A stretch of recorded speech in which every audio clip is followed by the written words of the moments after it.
Bonjour et bravo déjà pour l'effort. Vous avez choisi d'assister à une activité d'apprentissage à distance en méthodologie de recherche, UE7 intégration, à l'attention non exclusive des étudiants de la section cadre de santé en PromSoc. Bienvenue dans mon bureau. Le cours va commencer. Méthodologie de recherche, nous avons découvert à travers pas mal de balises un certain nombre d'outils et récemment des outils de recueil des données. Il nous faut reprendre le chemin des outils de traitement des données. Ça va être l'objet complémentaire, puisque si j'utilise complémentaire, c'est qu'il y en a eu un autre. L'autre fait partie d'une autre balise, d'une autre UE même, pour être très complet, puisqu'il s'agit d'évoquer les statistiques. Remettons ça dans l'ordre de nos paradigmes habituels. Si les statistiques dont je viens de parler sont aisément en lien avec le paradigme quantitatif, voire quantitativiste en méthodologie de recherche, il nous fallait quelque part équilibrer, contrebalancer en proposant un outil plus qualitatif, c'est celui de l'analyse de contenu qui va nous occuper dans cette balise et dans cette capsule vidéo. Alors, encore une fois, le balancier ne va pas partir d'un seul coup à l'opposé. L'analyse de contenu a plusieurs avantages, plusieurs inconvénients aussi indéniablement. Nous allons les découvrir au fur et à mesure. Retenez déjà que l'analyse de contenu est un outil probablement plus souple, plus adaptatif que les statistiques, avec quelque part un curseur qui peut se mobiliser tantôt plus vers du quantitatif, mais aussi vers une utilité, c'est bien comme ça que je vous le propose, plus qualitative, cette analyse de contenu, devrais-je dire ces analyses de contenu. On va bien entendu opter parfois pour une approche relativement globalisante. On peut imaginer dans une épreuve intégrée, dans une recherche alternée, les outils, bien entendu, les résultats ne vont pas être directement comparables. Ça peut servir par exemple à compléter l'approche d'une problématique. C'est quand même relativement intéressant de se faire. Accessoirement, il nous faut néanmoins déjà soulever un certain niveau de prudence, j'aurais pu dire un biais que Aristote nous propose d'ailleurs depuis très très longtemps. Quand nous sommes à la reformulation, comme quand nous disons quelque chose de quelque chose, c'est-à-dire quand nous interprétons, nous ne pouvons pas prétendre dire la même chose puisque nous disons, et je renforce l'idée d'addition, déjà autre chose. Pas spécialement diamétralement opposé, j'espère, mais le simple fait de reformuler inévitablement modifie le contenu et probablement aussi plus que ça, le contenu, j'ai dit, du message, de la communication, bien entendu.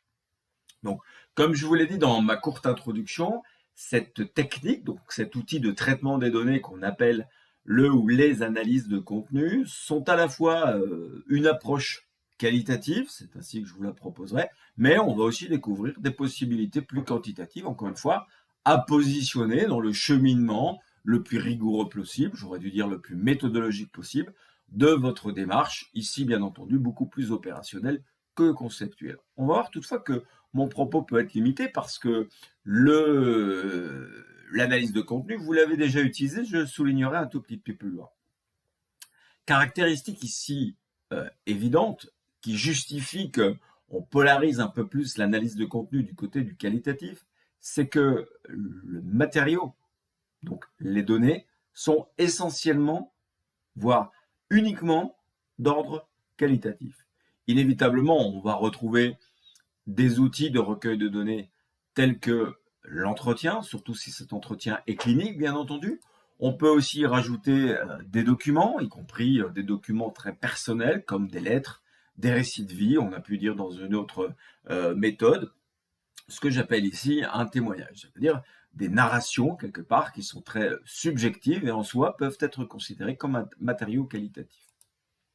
Il va sans dire aussi que, et c'est là où il y a de la complémentarité évoquée tout à l'heure, que l'analyse de contenu peut être un outil qui va permettre le décodage et plus encore l'analyse et plus encore permettre l'interprétation des questions ouvertes d'un questionnaire. En rappelant ce que je viens de dire quelques minutes plus tôt, qu'il va être difficile de comparer les résultats selon qu'ils ont été traités tantôt par les statistiques, tantôt par l'analyse de contenu, même si, dans un exercice d'interprétation, il y a parfois un intérêt à chercher cette complémentarité. Voilà une balance qu'on a eu souvent l'occasion de voir à travers un certain nombre de visions paradigmatiques, donc avec des opposés, avec surtout l'intérêt d'équilibrer ou pas cette balance. Et bien ici, l'analyse de contenu, elle va devoir chercher son point d'équilibre quelque part entre, d'une part, la rigueur de l'objectivité et d'autre part, la fécondité de la subjectivité. Je précise un tout petit peu, ce que j'appellerais ici la rigueur de l'objectivité, elle va être plutôt dans la manière dont le processus d'analyse du ou des contenus, on va voir qu'il y a plusieurs formes, je le disais bien, va se dérouler de manière rigoureuse, par, entre autres, la communication des choix réalisés, par aussi le prolongement, la temporalité de la méthode et de la mise en place des différents outils pour ne pas arriver trop vite à l'interprétation, même si derrière la subjectivité, en réalité, on ne parle pas du même personnage, j'y reviens juste après, parce que derrière un matériau aussi qualitatif, par exemple, qu'un entretien libre d'une méthode clinique, cette subjectivité est extrêmement féconde, elle nous amène beaucoup, certains diront beaucoup trop, beaucoup d'informations.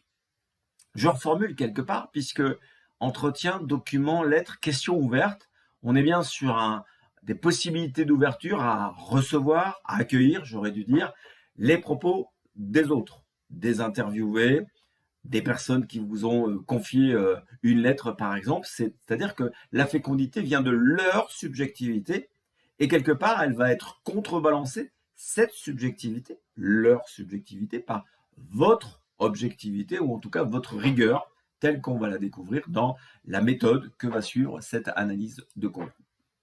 Alors, il y a bien derrière une méthode, une relative pragmatique. J'ai bien dit pragmatique et pas pratique. Pragmatique, c'est quelque part pouvoir en retirer un certain nombre de choses relativement concrètes, pourquoi pas. Et une exigence toute pragmatique de l'analyse de contenu, c'est bien d'allonger le temps de latence, j'ai parlé de temporalité juste avant, le temps de latence entre les intuitions et les interprétations. J'aurais dû faire avec mes mains les intuitions et vous la voyez presque plus, mes interprétations. Parce qu'en allongeant ce temps de latence, je vais quelque part réduire les effets de ma propre subjectivité de chercheur, ce que j'ai appelé ici de manière très caractérisée les intuitions, mes a priori, mes représentations sociales préexistantes, voilà toutes des choses qu'on a déjà soulignées. D'autant plus que je suis chercheur et j'aime quand même toujours, et c'est assez humain, même si les scientifiques se prétendent objectifs, on dira plutôt rigoureux, vous le savez, eh bien on rêve tous de valider l'hypothèse, ça veut dire cette réponse provisoire et anticipée que nous avons nous-mêmes choisi et même déterminé dans un certain nombre de cas. Aller trop vite de l'hypothèse à sa validation, c'est pas le choix de cette analyse de contenu et donc c'est aussi une dimension très qualitative. Je rajoute à ça des sciences qui sont à vrai dire assez peu connues dans nos univers habituels des soins et même de l'éducation. C'est l'herméneutique. Vous avez découvert ce mot-là sans doute aussi avec heuristique, comme on l'a pu le dire dans la balise epsilon. L'herméneutique et l'exégèse, c'est quelque part de très très vieille pratique, par ailleurs. Patrick, c'est mon prénom. Herméneutique et exégèse, c'est l'étude de textes, souvent sacrés, à la recherche quelque part du sens, de la signification profonde. Il y a une autre discipline aussi qu'on pourrait mobiliser pour bien comprendre l'enjeu de l'analyse de contenu, c'est que cette herméneutique, cette exégèse, on peut faire toute une série de recherches en ce sens-là, va s'apparenter dans la forme, cette fois, à de l'archéologie. Vous avez tous en tête cette image de l'archéologue où on le voit avec sa petite pelle et son petit pinceau en train de débarrasser progressivement des poussières de toute une série d'objets extrêmement banaux pour trouver l'élément, la pépite, oserais-je dire, extrêmement utile. Donc, trouver le sens ou chercher, en tout cas, la signification d'un texte ou d'un propos livré dans un entretien semi-directif, voire carrément non directif, relève bien de l'archéologie avec cette dimension de patience que j'évoque dans la pragmatique avec l'allongement de ce temps de latence entre le début et la fin, l'intuition, voire l'hypothèse, et là, ou plus exactement, des interprétations tout aussi déterminées, bien entendu. Donc, rechercher le sens sans l'avoir comme préétabli, même si inévitablement ils sont là, bien entendu, et dans la méthode, allonger ce temps, décomposer les temps de cette méthode. C'est bien à ça qu'on va envisager, surtout si on veut amener cette exégèse relativement loin. Alors vous avez vu ça ou ces fonctions, oui, parce que comme je vous l'ai dit, l'analyse de contenu peut prendre plusieurs dimensions, plusieurs manières de procéder. On va les étudier, éventuellement aussi avec ce geste que j'ai pu faire dans d'autres balises. Les fonctions peuvent être diamétralement opposées ou au contraire très complémentaires, puisque elle a bien entendu, on l'a bien souligné à la diapositive précédente, l'analyse de contenu a une fonction de découverte. Elle va fouiller pour découvrir un inattendu, puisque c'est un mot qu'on va utiliser, découvrir aussi un sens caché, et quelque part, cela va prendre du temps pour reprendre le propos de la diapositive précédente. On peut aussi utiliser l'analyse de contenu à titre de fonction de preuve. Et là, à nouveau, nous nous retrouvons face à nos chers paradigmes, puisque découverte, c'est très qualitatif, preuve de démonstration, par exemple, on est dans l'ultra quantitatif, sans on manque bien quelque part un usage quantitatif, y compris l'apparition de statistiques. On va les approcher un tout petit peu plus tard, bien entendu. D'un point de vue méthodologique, y compris dans sa temporalité, elle se construit par rapport à des objectifs. Ces objectifs, on ne va pas, bien entendu, les inventer. Ces objectifs sont directement issus, quelque part, de notre problématique, de votre problématique, pour être plus précis. Avant d'aller plus avant, c'est le cas de le dire, dans l'explication ou l'explicitation, c'est plus exact, de cet outil de traitement des données, on pourrait presque dire qu'on fait depuis notre plus tendre enfance, depuis longtemps, pour ne pas dire depuis tout le temps, avec différents moyens, vous l'avez bien compris, bien entendu, nous sommes dans un univers de communication, ou tout au moins d'information, et toute forme de communication peut bénéficier de cette analyse. Et si je vous parle de l'enfant, par exemple, c'est que vous avez appris énormément de choses en faisant, sans en avoir l'air, une analyse de contenu. C'est-à-dire que quand vous analysez une situation pour prendre une décision, y compris les plus banales et les plus quotidiennes dans notre vie de tous les jours, nous appliquons quelque part un certain nombre d'éléments pragmatiques de l'analyse de contenu. Et si Bardin nous dit, par exemple, toute communication peut bénéficier de cette analyse, c'est que dans le contenu, on peut y voir beaucoup plus que le simple contenu. Vous allez d'ailleurs le voir un petit peu plus tard, et vous allez mettre ça en œuvre dans l'un ou l'autre exercice. On peut pousser le bouchon, ou plus exactement, on peut pousser l'analyse du contenu, même au-delà, oserais-je dire parfois aussi en deçà du contenu. Nous aurons l'occasion de le souligner, bien entendu. Alors, il y a une sorte, bien entendu, d'utilisation rapide, c'est notre époque qui veut ça. Ce que j'appelle la mini-analyse de contenu, c'est l'analyse catégorielle, qui est quelque part le seuil minimal pour prétendre à utiliser cet outil, qui est l'analyse de contenu, à miniature, bien entendu. Et si j'utilise l'analyse catégorielle, c'est probablement parce que je tire un tout petit peu, voire je suis carrément dans un paradigme plus quantitatif que qualitatif, même si le matériau, les données, restent qualitatives. Vous l'aurez compris, par exemple, à propos des questions ouvertes dans un questionnaire. Précisons d'emblée, même si on aura l'occasion de revenir fréquemment sur ce qu'est l'analyse de contenu et ses différentes étapes, eh bien, on va soulever comme premier élément du découpage, exactement comme si il me fallait démonter les éléments du discours de quelqu'un, les mots repris dans cette réponse à une question ouverte, et les considérer comme des items ou des unités de sens. Quand je dis ou, on est à nouveau dans le paradigme. Item est un mot très quantitatif. Unité de sens, c'est un mot qu'on va reprendre un petit peu plus tard. On est dans l'univers bien plus qualitatif qu'on ne le croit. L'intérêt du découpage, c'est pas simplement d'émietter quelque chose, c'est bien entendu après ces miettes, ces pièces de puzzle, pouvoir les classer, les assembler, les catégoriser pour reprendre l'adjectif qualificatif. À l'intérieur de chaque catégorie identifiée, on va voir qu'il y a plusieurs façons d'établir ces catégories, je vais pouvoir, puisque je vous soulignais la tendance quantitativiste de l'analyse catégorielle, pouvoir dénombrer à l'intérieur d'une classe le nombre d'items qui s'y trouvent. On retrouve bien la notion très statistique, bien entendu.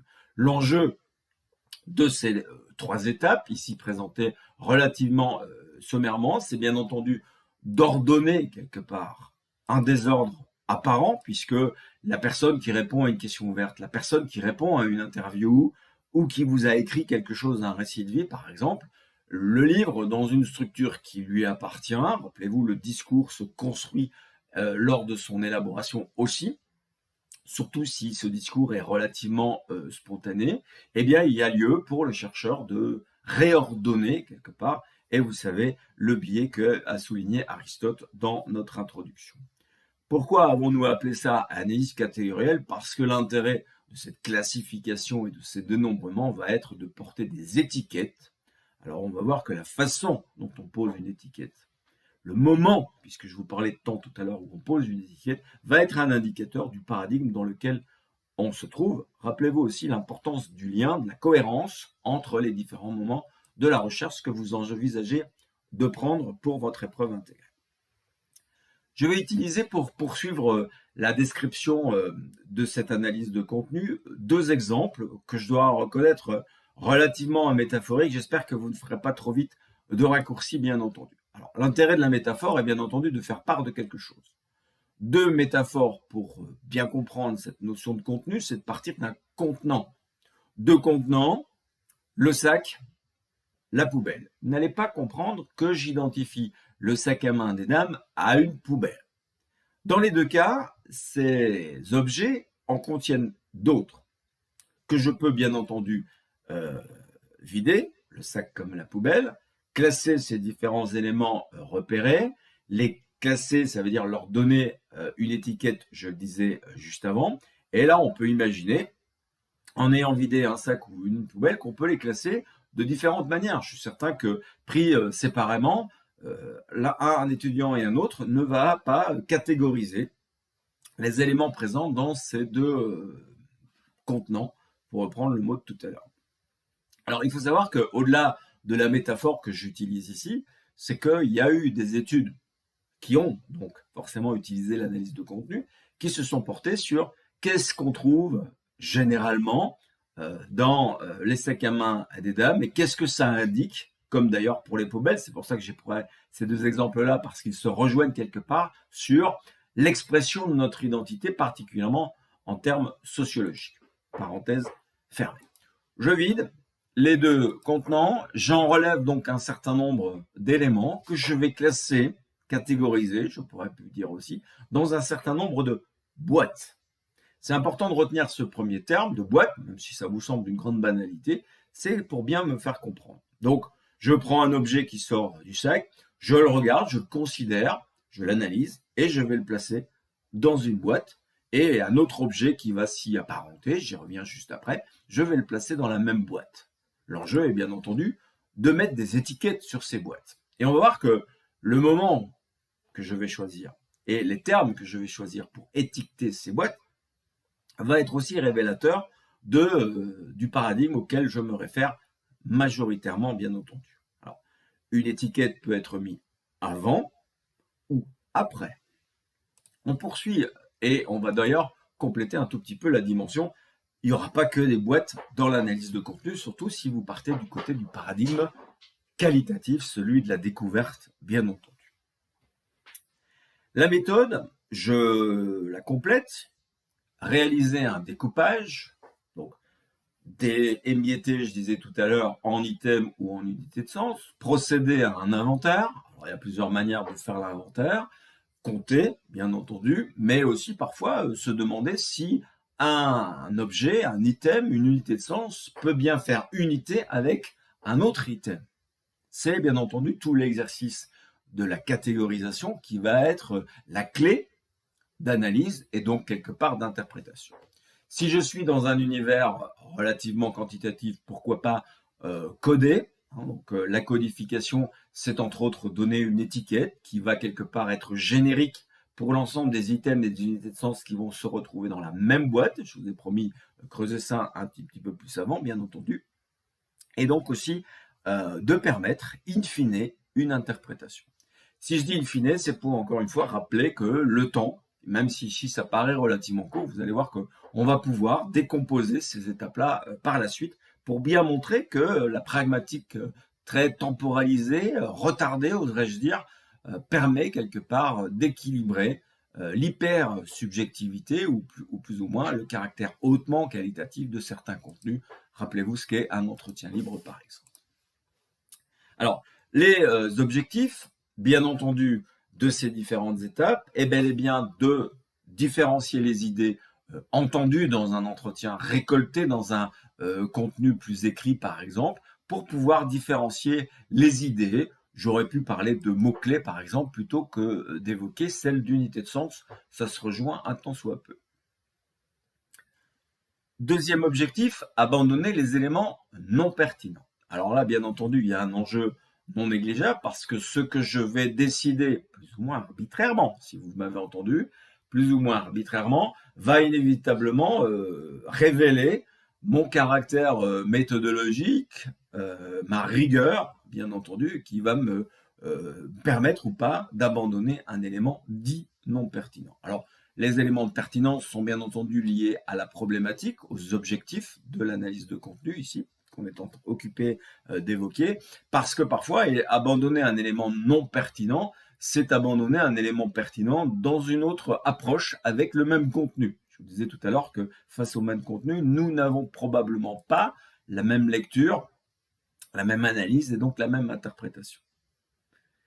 Inévitablement, au plus je vais réduire, en éliminant des éléments pertinents, le contenu de ce support qualitatif, je vais forcément laisser tomber un certain nombre de possibilités, je viens de vous en parler, et inévitablement me focaliser sur l'un ou l'autre objectif, l'un ou l'autre attendu.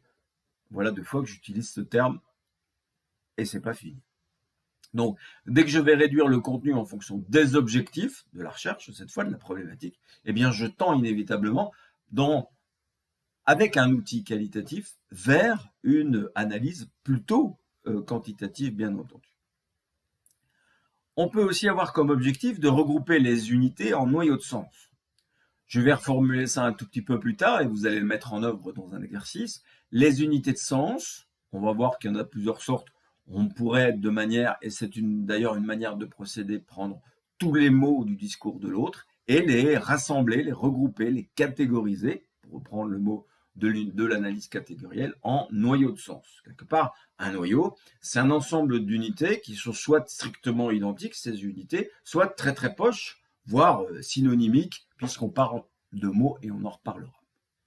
Alors, ce regroupement peut bien entendu se faire de plusieurs manières, y compris en prenant une lecture très inductive puis déductive, l'arborescence qu'on a déjà vu apparaître avec variable, indicateur, item. On peut bien entendu remonter dans l'autre sens pour aller à la variable. C'est bien dans le sens des 3 lettres que vous voyez ici entre parenthèses.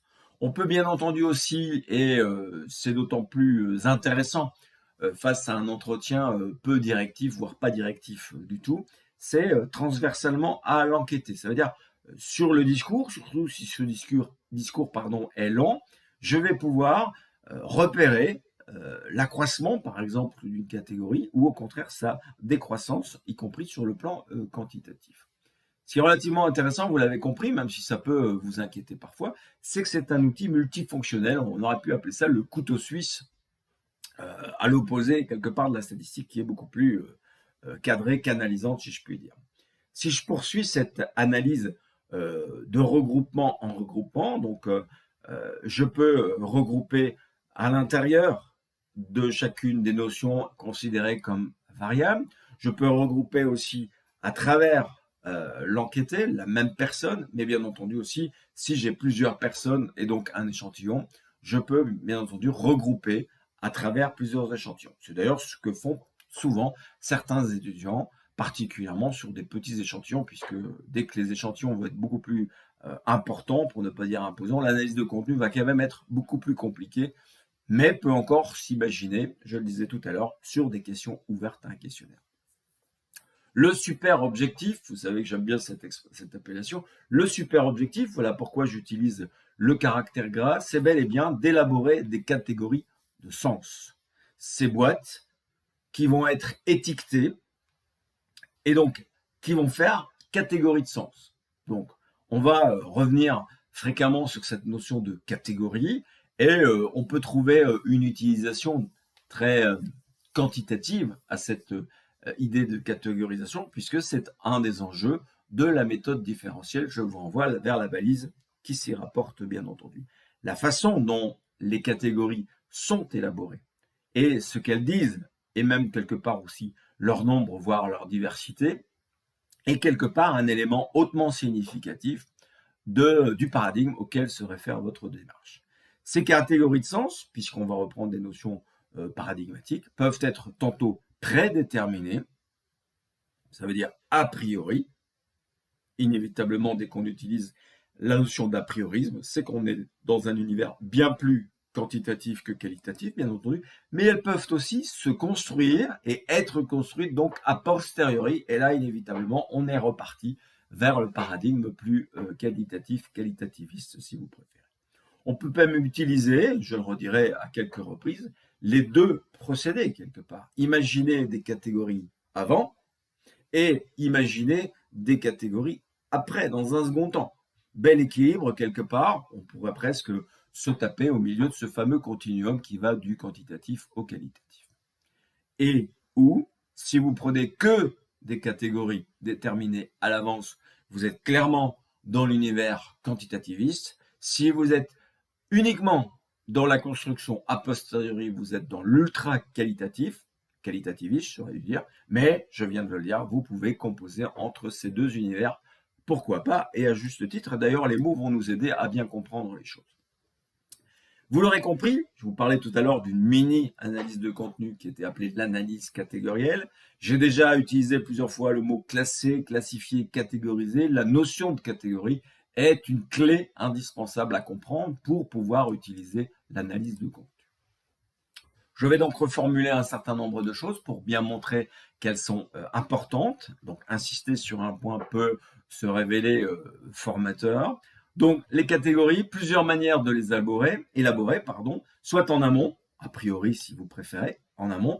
Elles vont quelque part découler, parfois naturellement, alors je vais vite mettre des guillemets, du sujet, des notions présentes dans la problématique si vous préférez, des objectifs et finalités que je place, et tout particulièrement de votre démarche conceptuelle. Donc, si la démarche conceptuelle a été très approfondie, inévitablement, vous vous êtes doté au fur et à mesure d'un certain nombre de catégories. D'ailleurs, j'aurai l'occasion de le redire, quand vous élaborez votre démarche conceptuelle, et vous en avez déjà fait quelques exercices, eh bien, vous faites en réalité de l'analyse de contenu. Quand vous lisez une source, un cours, un livre, un site internet, vous faites, comme tout un chacun, depuis votre plus jeune enfance, de l'analyse de contenu. Ici, on va le faire de manière beaucoup plus méthodologique, puisque c'est le titre de ces cours. Je peux bien entendu varier, puisque je peux encore imaginer une approche toujours a prioriste, et là encore plus quantitativiste, si je précise. Ça veut dire que des catégories vont être déduites de l'hypothèse expérimentée. Ça veut dire que j'ai une expérience, méthode expérimentale, méthode différentielle, on est en plein dedans. Je vais quelque part pouvoir déduire un certain nombre de catégories de cette hypothèse-là aussi. Donc, inévitablement, si vous avez renforcé tout ce qui est en amont, vous êtes probablement, certainement, du côté quantitativiste. Néanmoins, on peut imaginer compléter ou au contraire abandonner ce versant en amont et ne se réserver que sur l'aval. En aval, inévitablement, ces catégories vont être induites, inférées, j'aurais pu dire, de l'enquête, quelque part où nous serions partis sans a priori, sans catégorie préétablie. Alors, nuance importante, nous avons toutes par notre humanité, notre fameux bon sens, disait Descartes, un certain nombre de catégories préétablies qui révèlent notre identité, quelle qu'elle soit, nos identités, j'aurais dû dire bien entendu. Donc, en aval, en amont, retenons deux termes que nous avons découverts, je pense, ensemble dans la méthode clinique dans votre UE4. Si c'est une catégorie préétablie, prédéterminée, je disais précédemment, c'est-à-dire en amont de l'enquête proprement dit, je suis face à un ou à plusieurs attendus. Je m'attends à découvrir telle catégorie et telle unité de sens pour pouvoir la mettre dans la catégorie. On aurait pu aussi évoquer ça, et on l'a fait très indirectement, dans cette méthode de recueil qu'on appelait l'observation. À l'opposé des attendus, vous l'avez déjà probablement deviné, c'est donc quelque part un attendu. Les inattendus, Les inattendus, c'est quelque chose que je découvre par le fil de l'enquête, par le fil de l'analyse aussi de cette enquête, par tous les procédés qui sont plutôt a postérioristes. Vous l'aurez bel et bien compris. Que faire de ces attendus et de ces inattendus? Eh bien, tout ça va rester en cohérence avec vos choix méthodologiques. Si vous êtes quantitatif ou quantitativiste, pour être plus précis cette fois c'est mieux, vous allez vous focaliser sur les attendus, quitte à être extrêmement négligent, distrait, à oublier les inattendus. À l'opposé, dans le paradigme qualitativiste, pour la découverte, vous allez quelque part vous servir des attendus pour mieux repérer, et donc dans un second temps, troisième temps, analyser puis interpréter les inattendus qui vont quelque part venir enrichir. Je parlais de fécondité tout à l'heure. C'est un choix qui peut bien entendu se combiner de différentes possibilités. Je vous laisse bricoler dans le noble sens de ce terme-là, bien entendu. Je reviens sur cette notion d'analyse de contenu. Je vous disais précédemment que nous pratiquons, pas forcément avec même méthode, même si notre scolarité, y compris de base, l'école primaire, nous aide quelque part à établir des analyses de contenu. Lire pour écrire, lecture, réécriture, compter sont des formes d'analyse de contenu, même si elles ne sont pas étiquetées comme telles. Laurence Bardin, voilà 2 fois que je la nomme, précise même que toutes nos cognitions relèvent et sont alimentées par l'analyse de contenu. A contrario, une analyse de contenu peut se porter sur toutes nos cognitions. C'est donc bel et bien quelque chose de relativement naturel qu'il faut ici structurer, organiser de manière méthodique et méthodologique. Méthodique, c'est ce qu'on va évoquer dans la suite de ce cours. Méthodologique, c'est, rappelez-vous, se justifier, argumenter les raisons pour lesquelles j'utilise cette méthode. Ici, l'analyse de contenu, fut-elle très naturelle, elle a à devenir méthodique et méthodologique, bien entendu. Que je l'utilise à visée qualitative pour une recherche de sens, ou au contraire à visée quantitative pour une attribution de sens. Ça aussi, c'est des mots qu'on a utilisés dans la balise qui traitait de l'observation. Alors, n'oublions pas qu'un outil ne vaut que par l'artisan qui s'en sert, que la technique a bien entendu son degré d'attraction, de séduction, oserais-je dire, surtout dans notre époque, bien entendu. Il faut aussi prendre le temps de comprendre les enjeux de cette technique pour les utiliser de la meilleure manière possible, j'aurais dû dire de manière méthodique et méthodologique, mais je l'avais déjà dit, bien entendu. Parce que l'analyse de contenu, c'est bien plus que la technique que je vais vous évoquer juste après. Et c'est un tout petit peu embarrassant parce que j'aurais pu présenter l'analyse de contenu comme étant un outil, c'est ce que je vais faire ici. J'aurais pu la présenter comme une méthode, j'aurais pu rajouter ça comme 6e ou comme 8e méthode de recherche, et quelque part, parce qu'elle est inévitablement présente partout, et je vous parlais juste avant de votre démarche conceptuelle. Comme on est quand même dans un cours, comme on est quand même à faire pour l'instant de la théorie pour après mieux passer à la pratique, prenons le temps de quelques définitions que nous empruntons forcément à différents auteurs, puisque l'analyse de contenu de communication a fait l'objet d'un certain nombre d'intérêts, y compris par les militaires. Rappelez-vous, le schéma de la communication était d'abord le schéma de l'information, y compris dans une dimension très technique, j'aurais presque dû dire technologique. Analyser, c'est reformuler les phrases du langage ordinaire. Je vous parlais d'ordonner le désordre apparent tout à l'heure, parce que cette forme permet de dissimuler le sens. Certains vont bien entendu s'en servir. Donc l'analyse de contenu, se donne comme objectif de donner du ou des sens, de la signification ou des significations à des phrases, à du langage, à un discours, bref, à tous ces contenus qui vont nous intéresser. C'est donc bel et bien un enjeu de réorganiser le désordre, je disais juste avant, de mettre en ordre de manière systématique. Je nuancerai bien entendu objectif et quantitatif, puisque tout dépendra dans quelle perspective vous l'avez fait. Vous imaginez que celle qui a proposé cette définition, donc la personne qui a proposé cette définition de l'analyse de contenu, la place indéniablement dans la dimension très quantitative de nos paradigmes, bien entendu. Description quantitative du contenu, c'est inévitablement prendre par le contenant. Et le contenant, c'est quoi? C'est le discours, la question ouverte d'un questionnaire, la lettre, le témoignage évoqué précédemment. On voit bien qu'avec le même contenant, plusieurs contenus sont envisageables, au moins deux bien entendu, qu'ils soient quantitatifs, qu'elle soit quantitative, cette approche de contenu, avec le recours aux statistiques, vous avez reconnu l'image qui représente habituellement les statistiques, ou au contraire une option plus qualitative bien entendu. Ici, cette phrase est un tout petit peu plus longue. On va soulever aussi la présence du « et ou » que j'ai mobilisé tout à l'heure. Ça, c'est à nouveau l'auteur qui m'a servi de large référence, il n'a pas été le seul, mais principal, Laurence Bardin, quelque part, qui est un peu la maître à penser en matière d'analyse de contenu, pratique que j'ai eu l'occasion d'expérimenter à plusieurs reprises et qui a un réel intérêt, surtout si vous voulez vous porter sur de la découverte.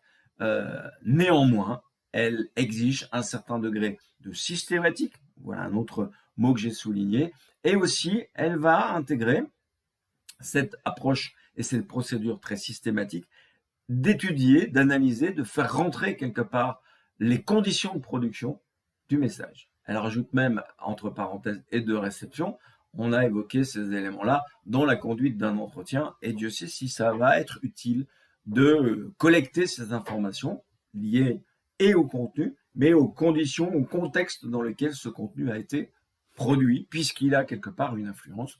On a soulevé ça dans la méthode historique, par exemple. Alors, l'analyse de contenu, c'est pas le propre des méthodologistes et des chercheurs, bien entendu. L'analyse de contenu est une pratique qu'on retrouve dans toute une série de métiers, y compris dans la médecine, puisque cette démarche d'analyse de contenu, à la recherche d'un certain nombre de signes que le médecin appelle des symptômes, complétée par un certain nombre de paramètres, donc de mesures très quantitatives et inévitablement techniques, va lui permettre de poser son diagnostic et d'envisager forcément les suites, de prendre sa décision, bien entendu. Je ne l'ai pas encore dit aujourd'hui, mais rappelez-vous quand même que tout outil sélectionne inévitablement une partie de la réalité et qu'aucune démarche, qu'aucune méthode ne peut prétendre résumer ou plus exactement englober toute la réalité qui de toute façon continue à être extrêmement mouvante, mobile si vous préférez. Donc l'analyse de contenu, au même titre que les statistiques, j'aurais dû dire les analyses de contenu puisqu'on a déjà soulevé plusieurs possibilités, offre une lecture, une représentation de la réalité qui est inévitablement doublement travaillée par celui, le répondant, et par celui, le chercheur, bien entendu. Alors cette lecture, donc cette interprétation du discours de l'autre, quelle que soit la forme de ce discours, du contenu recueilli par une technique comme l'entretien, par exemple, se veut la plus neutre possible. Alors, prudence méthodologique, j'ai bien mis neutre entre guillemets, et j'ai certainement pas écrit objectif. Vous savez ce que j'en pense depuis d'ailleurs un sacré bout de temps. C'est d'ailleurs cet enjeu de lecture que vous avez quelque part découvert par la balise Delta, par un certain nombre d'exercices de lecture-réécriture qui vous prépare et vous prépare probablement encore à votre démarche conceptuelle. Lire, c'est inévitablement reformuler quelque chose. Ça, vous le savez très bien, surtout quand vous devez réécrire, quand vous avez... On peut se contenter de lire, mais quelque part, même si on ne l'écrit pas, cette relecture, cette réécriture est quelque part inscrite dans nos cognitions, je vous en parlais tout à l'heure. Alors, l'analyse de contenu, c'est pas une technique récente, hein, même si certains outils techniques nous ont permis de faciliter ce travail-là, je les évoquerai un tout petit peu plus tard, mais comme je vous ai parlé d'herméneutique et plus encore d'exégèse, parce que depuis très longtemps, l'homme, et c'est d'ailleurs une de ses caractéristiques, certains disent que c'est un animal social, d'autres vont vous dire que c'est un homo faber, par exemple. Bref, c'est aussi un individu, un groupe d'individus, et c'est parce que ces individus vivent en groupe qu'ils vont avoir besoin de symboles. On a découvert un certain nombre d'intérêts dans un cours de sociologie. En cours de sociologie, ces symboles peuvent être aussi appelés par exemple des attributs, si vous vous rappelez cette notion, bien entendu, et quelque part interpréter ces symboles vont permettre de caractériser des interactions entre les individus ou, de vue de l'extérieur, de pouvoir comprendre des pratiques, des coutumes, des habitudes à l'intérieur d'un groupe, bien entendu. Les symboles, inévitablement, ont longtemps été réservés aux religieux forme de pouvoir. Je pourrais reformuler en l'utilisation de symboles, la production de symboles, c'est bien aussi, bien entendu, intimement lié à cette notion de pouvoir et d'autorité pour être très complet. Cette approche qui est longtemps restée, on va dire, secrète, ou en tout cas réservée à une certaine élite, va devenir progressivement une pratique scientifique, ou en tout cas à usage scientifique. Alors, allons-y doucement.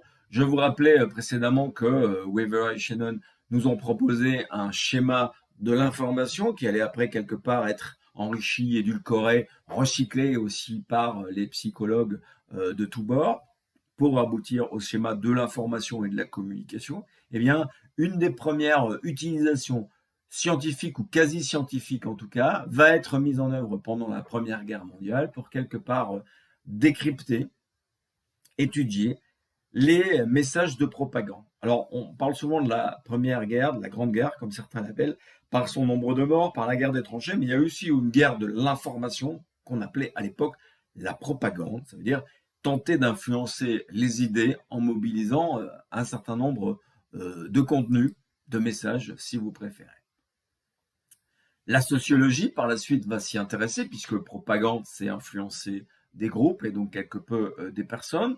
La sociologie s'intéresse à l'évolution des conduites de groupe et va forcément aussi s'intéresser à cet outil qui n'est pas encore clairement identifié, étiqueté, si j'oserais dire, d'analyse de contenu, mais qui permet de comprendre la langue, comprenez aussi les différents symboles qu'émettent un groupe social, ces fameux habitus dont vous avez découvert.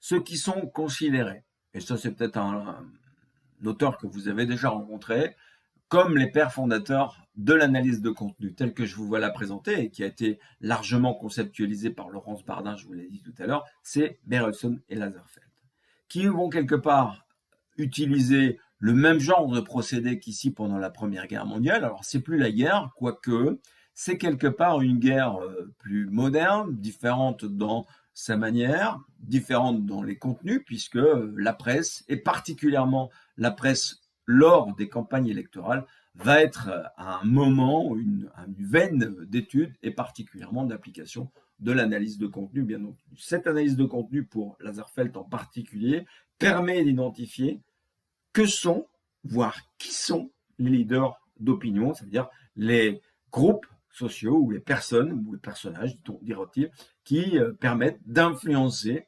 l'opinion, la doxa des groupes sociaux, voire d'une société, bien entendu. Alors, on n'est pas là dans notre analyse de contenu telle qu'on va la présenter, l'utiliser même quelque peu, c'est bien entendu dans une approche beaucoup plus large.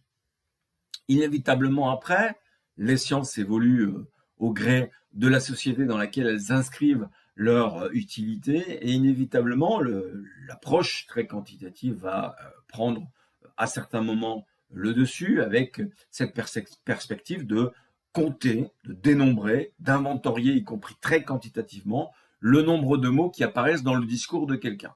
Il y a des gens qui pratiquent ça très couramment, après un discours très officiel ou un discours de campagne, retenez un tout petit peu le moment. Il y a quand même un certain nombre de techniques ou de sciences qui vont venir quelque part alimenter, développer encore la portée scientifique ou pseudo-scientifique de l'analyse de contenu. C'est la linguistique qui va quelque part aller au-delà du discours. Je vais relever un certain nombre d'éléments utiles et pas seulement pour une analyse de contenu dans le cadre de l'épreuve intégrée, pour se rendre compte que lorsqu'on s'adresse à quelqu'un ou lorsqu'on écoute à quelqu'un, j'aurais pu évoquer par exemple l'entretien d'évaluation que vous aurez à faire en tant que cadre, eh bien c'est aller au-delà parfois du contenu pour la forme bien entendu, et quelque part derrière tout ça, il y a des éléments psychosociologiques non négligeables. Alors, puisque je parlais de quantitatif, il y a aussi l'informatique, il faut faciliter les choses, il faut savoir qu'il existe à l'heure actuelle, mais je ne pense pas que vous en ayez les moyens, la possibilité par des logiciels de dénombrer, voire même de catégoriser, forcément c'est de l'attendu puisque c'est l'informatique qui s'en occupe, des contenus. Donc, vous leur donnez un texte, ils vont très très vite repérer le nombre de mots qui s'y trouvent. C'est un tout petit peu les robots qu'utilise Google, entre autres, pour classifier les différentes pages web, bien entendu.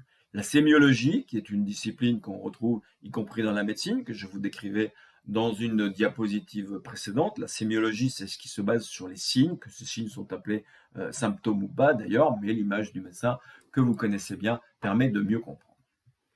Voilà pour la petite histoire. On a bien vu que derrière quelque chose de relativement naturel qui nous permet d'établir nos conditions. Quand on les organise de manière plus structurée, de manière plus méthodique, eh bien, on peut les utiliser pour analyser et plus encore baser l'interprétation face à une problématique de recherche, vous l'aurez bien compris. Il est donc temps de passer aux principes et méthodes de cette analyse de contenu. Et c'est là où je vais reprendre un certain nombre d'éléments de la linguistique qui, je vous l'ai dit juste avant, va quelque part donner un éclairage particulier, nous permettre in fine d'aller au-delà ou en deçà du contenu tel qu'on l'imagine en première approche de l'analyse de contenu.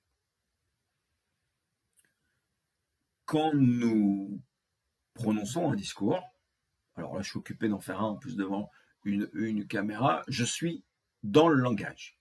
Propriété des êtres vivants, des êtres humains en particulier, tout particulièrement, le langage. Alors, le langage, c'est pas uniquement la parole, bien entendu, mais le langage va nous permettre d'exprimer une représentation de notre pensée, et vous avez vu le geste tout différent de l'expression.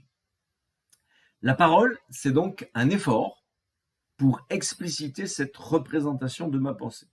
Et vous savez déjà, parce que vous l'avez parfois vécu avec difficulté, que la représentation, notre pensée si vous préférez, quand je m'efforce de la dire avec la parole, je m'aperçois parfois qu'elle n'est pas strictement équivalente à la pensée telle que je l'avais pensée, si vous m'autorisez l'expression. Parce que le langage impose un certain nombre de codes, et pas seulement des codes sociaux. Je parlais tout à l'heure de la grammaire, par exemple, qui peut parfois dissimuler le véritable sens que je voulais donner à cette parole, bien entendu. Exprimer, c'est inévitablement sortir en prenant un certain nombre de risques, en dissimulant un certain nombre de dangers, bien entendu. Rejoignez aussi le chapitre 3 de votre cours de psychosociologie. Deuxième élément, que j'ai aussi déjà souligné, c'est qu'un discours ne peut jamais être détaché, enfin si, il peut l'être, mais on n'est plus très méthodologique ni méthodique d'ailleurs, ne peut pas être détaché du contexte, je disais, dans plusieurs balises et dans plusieurs moments, bien entendu, des conditions dans lesquelles il s'est produit. Reprenons un exemple relativement courant, le fait d'organiser un entretien, de poser des questions à un futur ou potentiel répondant, c'est inévitablement modifier le contenu parce que ces conditions de production ont un effet sur le discours que va prendre. Donc il est difficile, et on a souligné ça dans la méthode historique, de séparer le texte de son contexte, le sens du contexte dans lequel il a été produit. Oui, mais j'ai pas dit ça comme ça. Ah oui, vous savez très bien que retirer le contexte va inévitablement modifier le sens des paroles utilisées. Particulièrement dans une démarche d'enquête, l'enquête va quelque part conditionner un certain nombre de choses, des éléments de contexte que j'énumère ici, mais de manière non exhaustive, par une série de questions. Des questions que l'enquêté, particulièrement dans l'entretien en face à face, va inévitablement se poser. Rappelez-vous cette courbe progressivement ascendante, et certains n'y arriveront pas puisque la défiance, voire la méfiance, va les empêcher de livrer le contenu qui pourtant vous intéressait grandement. Troisième fondamental, on pense souvent que quand quelqu'un prend la parole, même en tenant compte de son contexte, il n'y a qu'un seul discours. En réalité, il y en a plusieurs.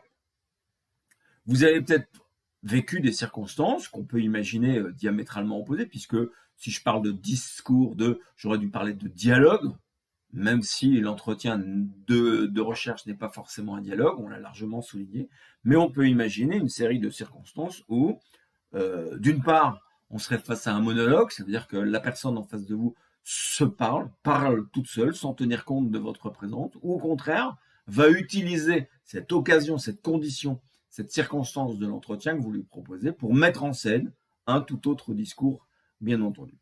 Inévitablement, ceux qui travaillent dans le secteur de la santé mentale peuvent peut-être plus facilement imaginer ces situations-là, mais encore une fois, dans la vie courante, y compris celle d'une enquête, on peut imaginer que d'autres personnes utilisent ces subterfuges, quelque part, ou ces occasions pour dire. Une question qu'on aurait pu se poser, y compris à l'intérieur du questionnaire, mais quand je réponds, à qui je m'adresse effectivement. Est-ce que je m'adresse à la personne qui est face à moi? Est-ce que je m'adresse à d'autres personnes à travers elle? Est-ce que je profite de l'occasion, comme je viens de le dire? Bien entendu, c'est beaucoup plus compliqué que ça. Donc, vous voyez quand même qu'on émet toute une série, par ces principes, toute une série d'hypothèses qui vont être des hypothèses interprétatives, surtout dans l'approche la plus qualitative de cet outil appelé analyse de contenu. Difficulté aussi de notre langage, particulièrement quand il est parlé, mais aussi quand il est d'ordre non verbal, c'est de pouvoir accorder un certain consensus. Personnellement, il est difficile, particulièrement face à certaines notions, de s'accorder sur un et un seul sens.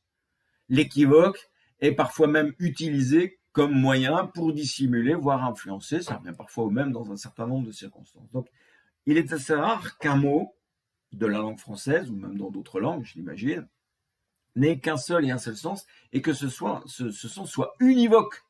Donc, j'aurais pu écrire à la place de consensus univoque, on l'avait déjà utilisé. Cinquième élément de principe sur les 6, il en reste donc un, parler, c'est faire. Autrement dit, prendre la parole, c'est un acte qui nécessite une décision et qui a nécessité avant cette décision un certain degré de motivation à passer à l'action. Donc, parler, c'est agir, même si, on vous le reprochera sans doute en tant que cadre, on n'a pas toujours cette impression-là. Prendre la parole, c'est prendre le pouvoir. Ça veut dire que celui qui prend la parole va inévitablement désirer, parfois très inconsciemment, mais ça n'empêche, modifier le rapport en place. Si je vous parle maintenant, c'est que je fais quelque chose. J'essaye de vous influencer, de vous apporter un certain nombre de connaissances ou de vous donner envie ou pas d'utiliser une méthode, celle de l'analyse de contenu, ici bien entendu.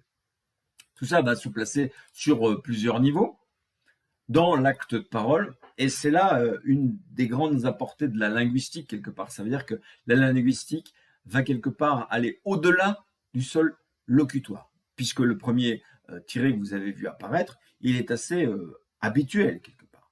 Ça veut dire que quand je parle, j'utilise des combinaisons de sons, je relie les mots par une syntaxe que la grammaire renforce généralement. Cette grammaire et cette syntaxe peut avoir un certain sens et donner un certain style. On a déjà fait un certain nombre d'exercices, y compris de style, voilà un mot qu'on a utilisé quelquefois.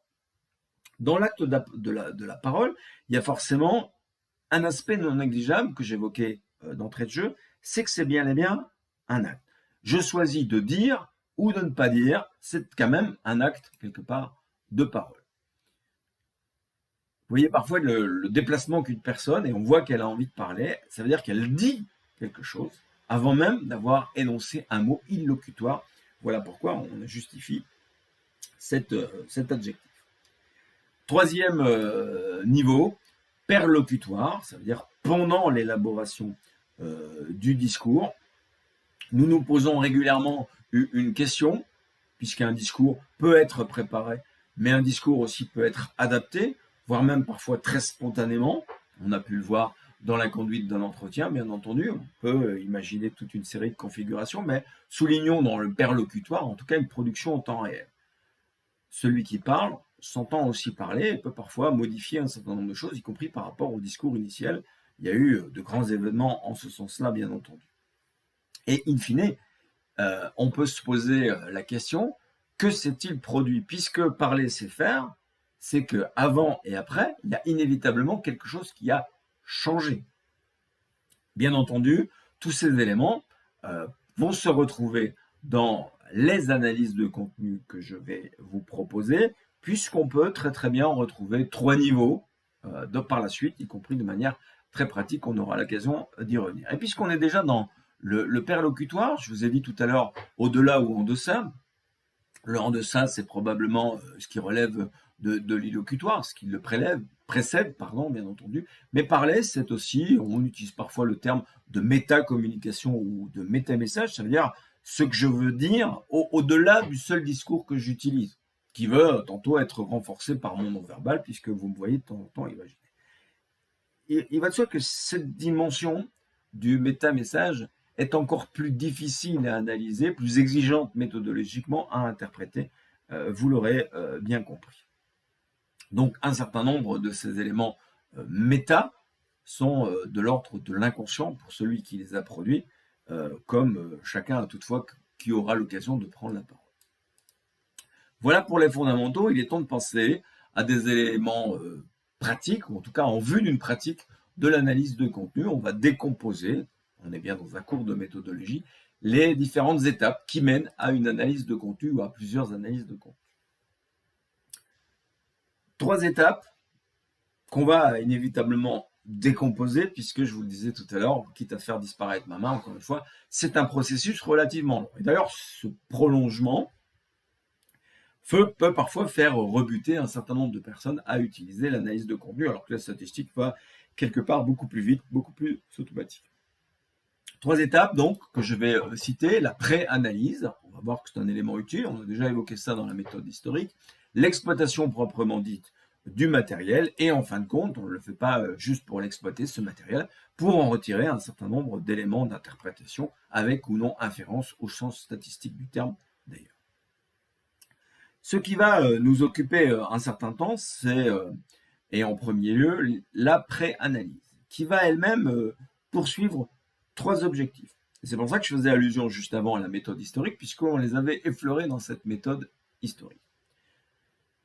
Premier élément objectif de cette préanalyse, choisir les documents. Rappelez-vous, le type de document va conditionner un certain nombre d'éléments d'analyse et quelque part sont choisis parce qu'intimement liés tantôt à la problématique, tantôt au champ, j'aurais pu dire aussi à la population. Deuxième objectif, alors vous allez voir que la façon dont ils s'organisent, on pourrait les imaginer de manière très structurée dans l'ordre où je les énonce maintenant, mais ce n'est pas forcément le cas. Il va falloir imaginer, formuler plus exactement un certain nombre d'objectifs ou d'hypothèses, bien entendu, qui vont renforcer la problématique poursuivie et élaborer un certain nombre d'indicateurs. Ces indicateurs, on aura l'occasion d'y revenir et on les a quelque part déjà effleurés quand je vous parlais tout à l'heure des unités de sens.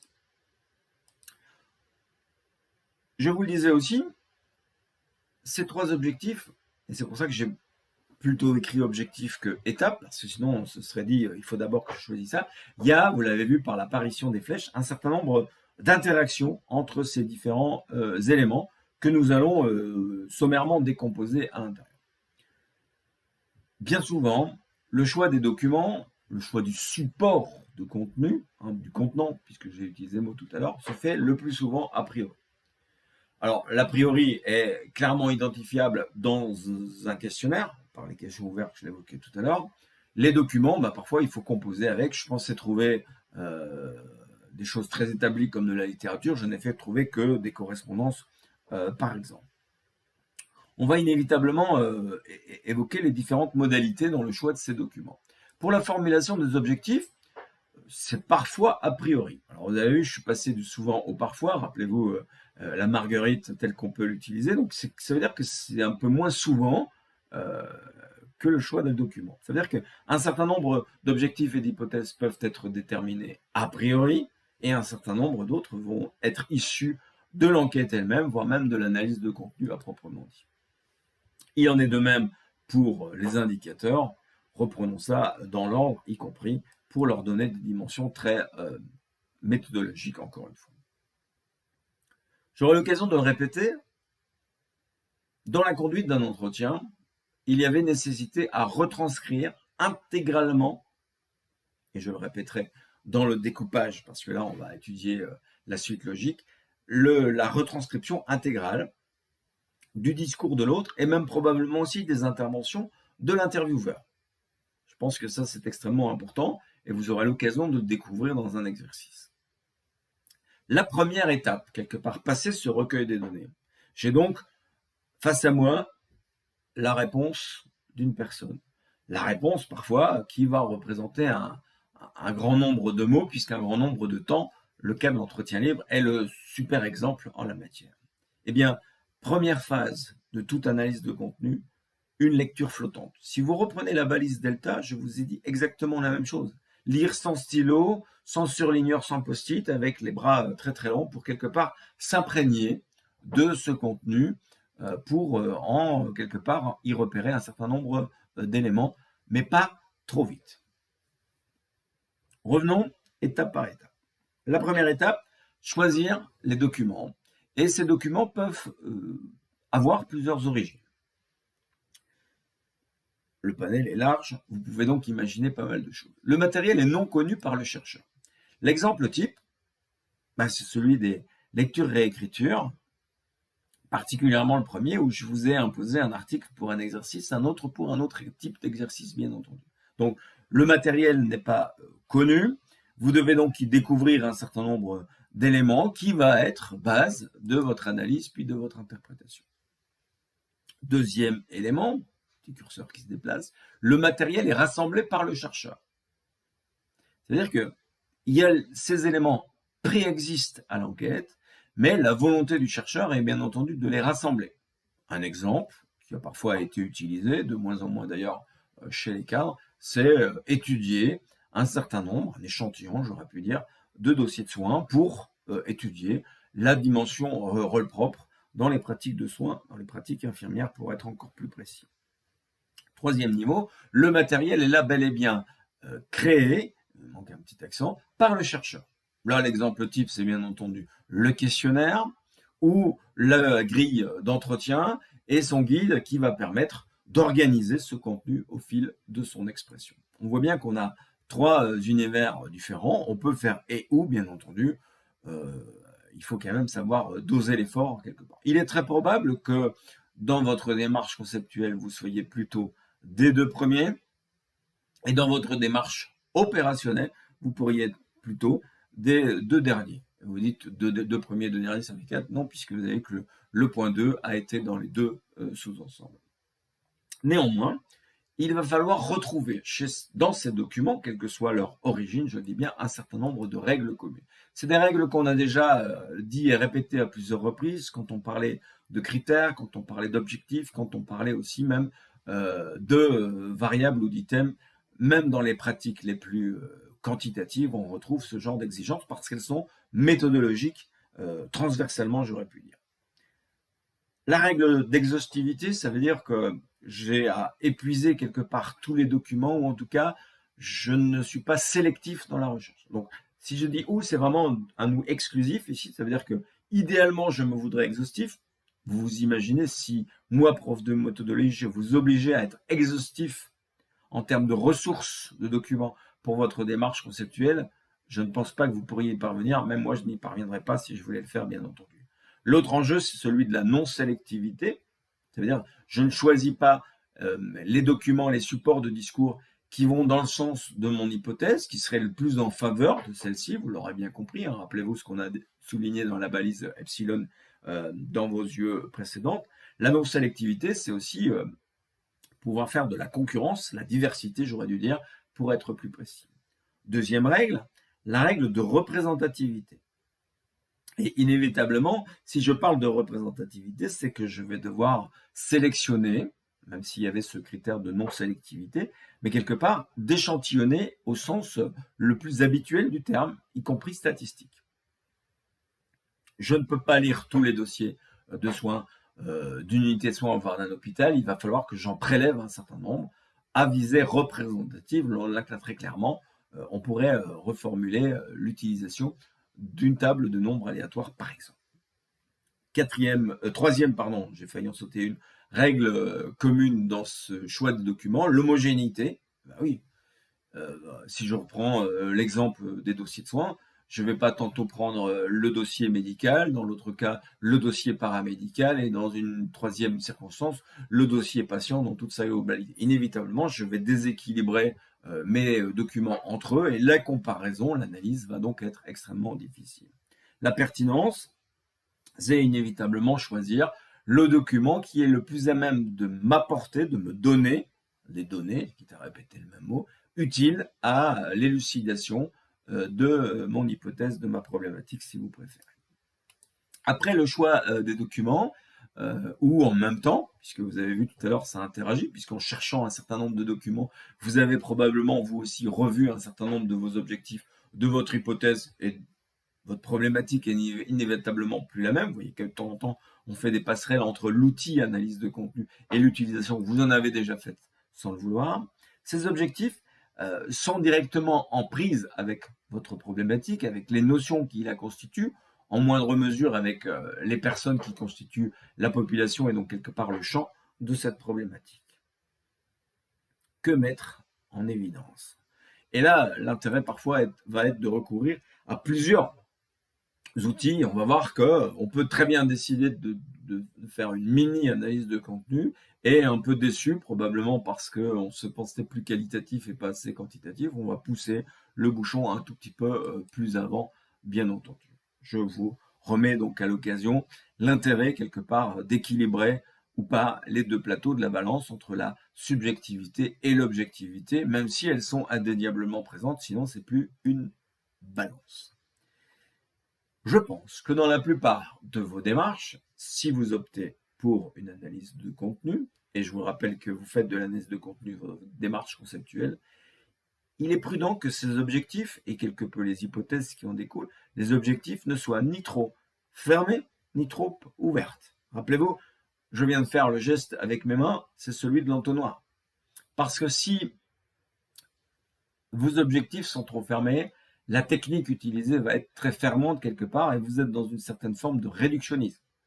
Dans ce cas-là, ne prétendez pas être dans le qualitatif, s'il vous plaît. Ce serait une lourde erreur méthodologique. À l'inverse, des objectifs trop ouverts, trop larges, très très larges, vous ne les voyez plus même, risquent bien entendu de vous perdre, quel que soit le type d'outil ou de technique que vous allez utiliser, bien entendu. Donc encore une fois, on retrouve l'intérêt d'équilibrer un tout petit peu les choix dans pareille démarche, bien entendu. On l'a déjà dit, ces objectifs peuvent se formuler au fur et à mesure des différents temps de l'analyse de contenu. S'ils sont fixés de prime abord, a priori, vous êtes dans le quantitatif, on peut très bien décider d'être plus qualitatif en décalant quelque part progressivement la formulation de ces objectifs, en les transformant en hypothèses de plus en plus interprétatives, puisque nous avons souligné dans une balise précédente cette distinction. Lecture flottante, lecture exploratoire, lecture, on va voir qu'il y a différentes façons de lire et inévitablement, pour les trois niveaux rapidement évoqués tout à l'heure que nous allons étudier, c'est chaque fois une énième lecture. On pourrait presque dire qu'il y en a un certain nombre et au plus il y en a, au plus votre approche par l'analyse de contenu tire vers le qualitatif et de plus en plus. Au moins il y a de lecture, au plus vous êtes dans un univers déterministe, déterminant bien entendu. Le troisième point de cette préanalyse, c'est de choisir les unités d'analyse et la technique. Je viens de vous en parler. Ça va aussi être un choix à argumenter d'ailleurs. Qu'est-ce que je retiens comme unité d'analyse, unité de sens, on en reparlera juste après, et quelle est la technique à mettre en œuvre. Puisque ce n'est pas une analyse de contenu, mais plusieurs analyses que je peux vous proposer ici. Alors, on n'en fera même pas tout le tour, puisqu'il en existe de très nombreuses. Citons néanmoins l'analyse catégorielle, cette mini AC dont je vous parlais tout à l'heure. On va pousser le bouchon un tout petit peu plus loin en faisant de l'analyse de l'énonciation et le niveau supérieur, je précise juste après, l'analyse de l'expression. Pourquoi j'ai repris cette idée de l'escalier? Parce que l'expression, son analyse en tout cas, ne peut quelque part s'établir que si l'énonciation a été analysée et l'énonciation ne peut s'établir que si l'analyse catégorielle, on va voir un tout petit peu quelle analyse catégorielle a pu s'imaginer. Donc on est encore une fois, face à une sorte de crescendo. Il est impossible d'analyser l'expression sans être passé par les deux étapes préliminaires. À chaque fois, c'est de la lecture. Je pourrais donc dire qu'il y a une première lecture, la fameuse lecture flottante, une lecture pour l'analyse catégorielle, une lecture pour l'analyse de l'énonciation et une lecture pour l'analyse de l'expression. Rappelez-vous le sens aussi du mot lecture tel quel. Une fois cette préanalyse établie, donc ces choix quelque part auxquels vous vous portez, les décisions que vous avez prises mais argumentées et surtout méthodologiquement bien entendu, l'exploitation du matériel va pouvoir se faire. Sachez qu'elle peut être faite de manière systématique, c'est bien l'enjeu de l'analyse de contenu avec cette rigueur qui va amener à l'objectivité, du moins du côté du chercheur, mais elle se révèle, y compris par ses temps longs, par la répétition de la lecture, comme étant exigeante, voire même fastidieuse. Troisième étape, la dernière, celle sur laquelle je ne peux pas vous donner beaucoup de choses, puisqu'elle va être conditionnée, déterminée par vos choix d'analyse, c'est l'interprétation, bien entendu. Alors, L'interprétation, c'est quelque part la dimension la plus critique, surtout si votre option est de l'ordre du qualitatif, et bien cette interprétation va être elle aussi qualitative. On pourrait presque avoir une sorte de marqueur pour déterminer de quel paradigme vous êtes. Si votre interprétation est très très courte, très très brève, vous êtes probablement dans un univers ultra quantitatif. Si au contraire elle est très développée, très prudente, il y a une série de questionnements, d'hypothèses interprétatives, je disais tout à l'heure, qui sont présentes, vous êtes très probablement dans un univers qualitativiste, je le répète. Passons donc maintenant aux différentes étapes qui nous mènent progressivement de l'analyse catégorielle à l'analyse de l'énonciation, de l'analyse de l'énonciation à l'analyse de l'expression. J'aurais pu faire le geste dans l'autre sens, puisque analyser l'expression, c'est aller de plus en plus près, j'oserais dire, dans l'intimité de la personne qui s'est exprimée ou qui s'exprime. L'analyse catégorielle, rapidement définie tout à l'heure, c'est réorganiser pour proposer une synthèse qui va elle-même être objet d'interprétation. Réorganiser un contenu qui n'est pas nécessairement organisé. Rappelez-vous, un discours très spontané, je peux très bien avoir un certain nombre de digressions, ça veut dire m'écarter du discours. Alors, est-ce que l'intervieweur intervient pour dire « et là, vous vous écartez du sujet » ou est-ce qu'il attend, dans l'attente peut-être de voir son interviewé revenir à son discours ou pas d'ailleurs, et comment est-ce qu'il va y revenir? Tout ça, bien entendu, est sujet à l'analyse. Reprenons les choses dans l'ordre et partons bien de l'idée que les données sont brutes. Brute de décoffrage, brute du discours de l'autre, bien entendu.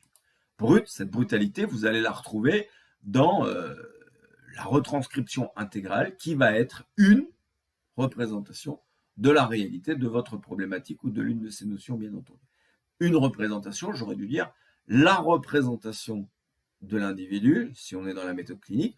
La représentation étudiée transversalement si j'ai plusieurs personnes qui ont été approchées. Et donc, cette analyse catégorielle qui va devenir cette fois un résultat est elle aussi une représentation, certes plus méthodologique, plus systématique mais quelque peu synthétique, qui va être produite par le chercheur par l'intermédiaire de cet outil, l'analyse de contenu. Donc, c'est bel et bien une représentation. Je reprends des mots, des étapes plus exactement que nous avons évoquées tout à l'heure. Je vous ai parlé de découpage. Ben oui, dans le discours de quelqu'un, qu'il soit écrit ou enregistré ou retranscrit, certainement retranscrit, nous l'avons dit et nous le soulignerons encore, je vais donc devoir découper ce discours-là en un certain nombre d'unités. C'est d'ailleurs une des premières questions qu'on va se poser, mais comment choisir ces unités de sens? Deuxième étape, les énumérer. Même si on est dans un univers plutôt qualitatif, et en tout cas face à un matériau très qualitatif, rien ne m'empêche de faire de la comptabilité, tout dépendra encore un tout petit peu qu'est-ce que je vais retirer de ces comptages-là. Pour pouvoir bien compter, pour s'entendre sur le comptage, et surtout pour rester méthodique, j'ai quelque part à livrer, à rendre explicite mes règles de comptage. Je vais vous donner un certain nombre de possibilités en la matière. La troisième étape, puisque là on est vraiment dans de la méthode, c'est la classification et l'agrégation. Qu'est-ce qu'agréger? Eh bien, c'est rassembler dans une même classe un certain nombre d'unités pour pouvoir les compter par exemple. On est bien face à l'objectif ultime de l'analyse catégorielle, l'adjectif qualificatif est suffisamment qualifiant, et nous allons évoquer ces différentes catégories juste après. Première grande question, première étape plus exactement, le choix des unités. Des unités de sens. Alors, on va prendre, je vais les afficher d'emblée tous les deux aspects les plus diamétralement opposés ou parfois qui peuvent être complémentaires. Clairement, si je choisis comme unité de sens le mot, je suis très probablement dans une approche qualitative. J'ai plutôt l'impression de mettre le qualitatif du côté. Enfin bref, peu importe, c'est surtout par rapport au mot que j'utilise que vous devez vous fixer. Donc, le mot, et dans le discours de quelqu'un, les mots vont être extrêmement nombreux. À l'opposé, je peux choisir comme unité de sens un thème. Le thème est inévitablement un ensemble aux contours plus ou moins dessinés de sens qui vont pouvoir être regroupés. Là où je vous dis que le mot est plutôt qualitatif et le thème plutôt quantitatif, je reviens aussi sur cette idée de l'inférence, de l'interprétation. Eh bien, il y a un phénomène d'inférence beaucoup plus important quand je fais de l'analyse thématique que quand je fais de l'analyse mot à mot, puisque cette analyse mot à mot va m'obliger à décomposer les étapes et aller beaucoup moins vite que quand je procède à une analyse thématique. Alors, je peux compléter ces mots. Alors, encore une fois, dans les mots, vous verrez ça dans l'exercice, c'est des choix à faire. Et une fois qu'un choix est établi, il faut s'y tenir, sinon on n'est plus systématique. Je peux parfois, et certains vont l'utiliser comme complément, voire même comme élément exclusif, je peux aussi choisir comme unité de sens un objet ou un référent.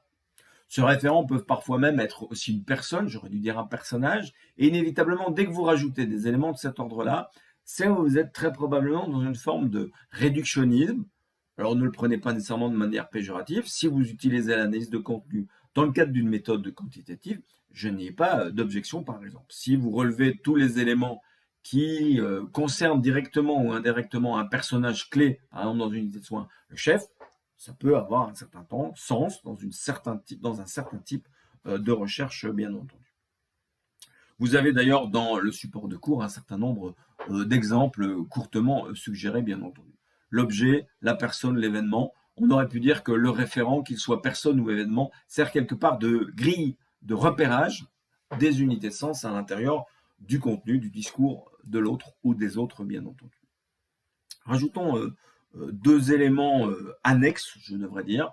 L'unité de contexte, surtout dans la méthode historique qui va être utile, puisque vous rappelez-vous ce qu'est l'anachronisme versus le volontarisme. Le contexte, c'est bel et bien un élément qui va permettre de mieux comprendre une unité d'enregistrement, une unité de sens si vous préférez. Cette unité de contexte, elle peut elle aussi être repérée comme si chaque fois que j'ai telle unité de sens, j'ai toujours ce contexte qui est en même temps. Et je peux très bien imaginer une autre forme d'unité de sens où j'ai ce mot ou ce thème sans avoir l'unité de contexte que je pensais avoir préétabli pour être encore plus complet. Deuxième élément, l'unité de numération, c'est-à-dire préparant quelque part la comptabilité. Là, on va l'évoquer un tout petit peu plus loin et cette numérotation peut être positive, négative dans un certain nombre de circonstances. Vous allez voir, dans la suite de l'exposé, ces éléments vont devenir plus clairs, même si les deux éléments sont ici clairement notés en couleur, signifiant bien aussi que leur couleur est différente puisque le paradigme auquel elle se réfère est proprement différent.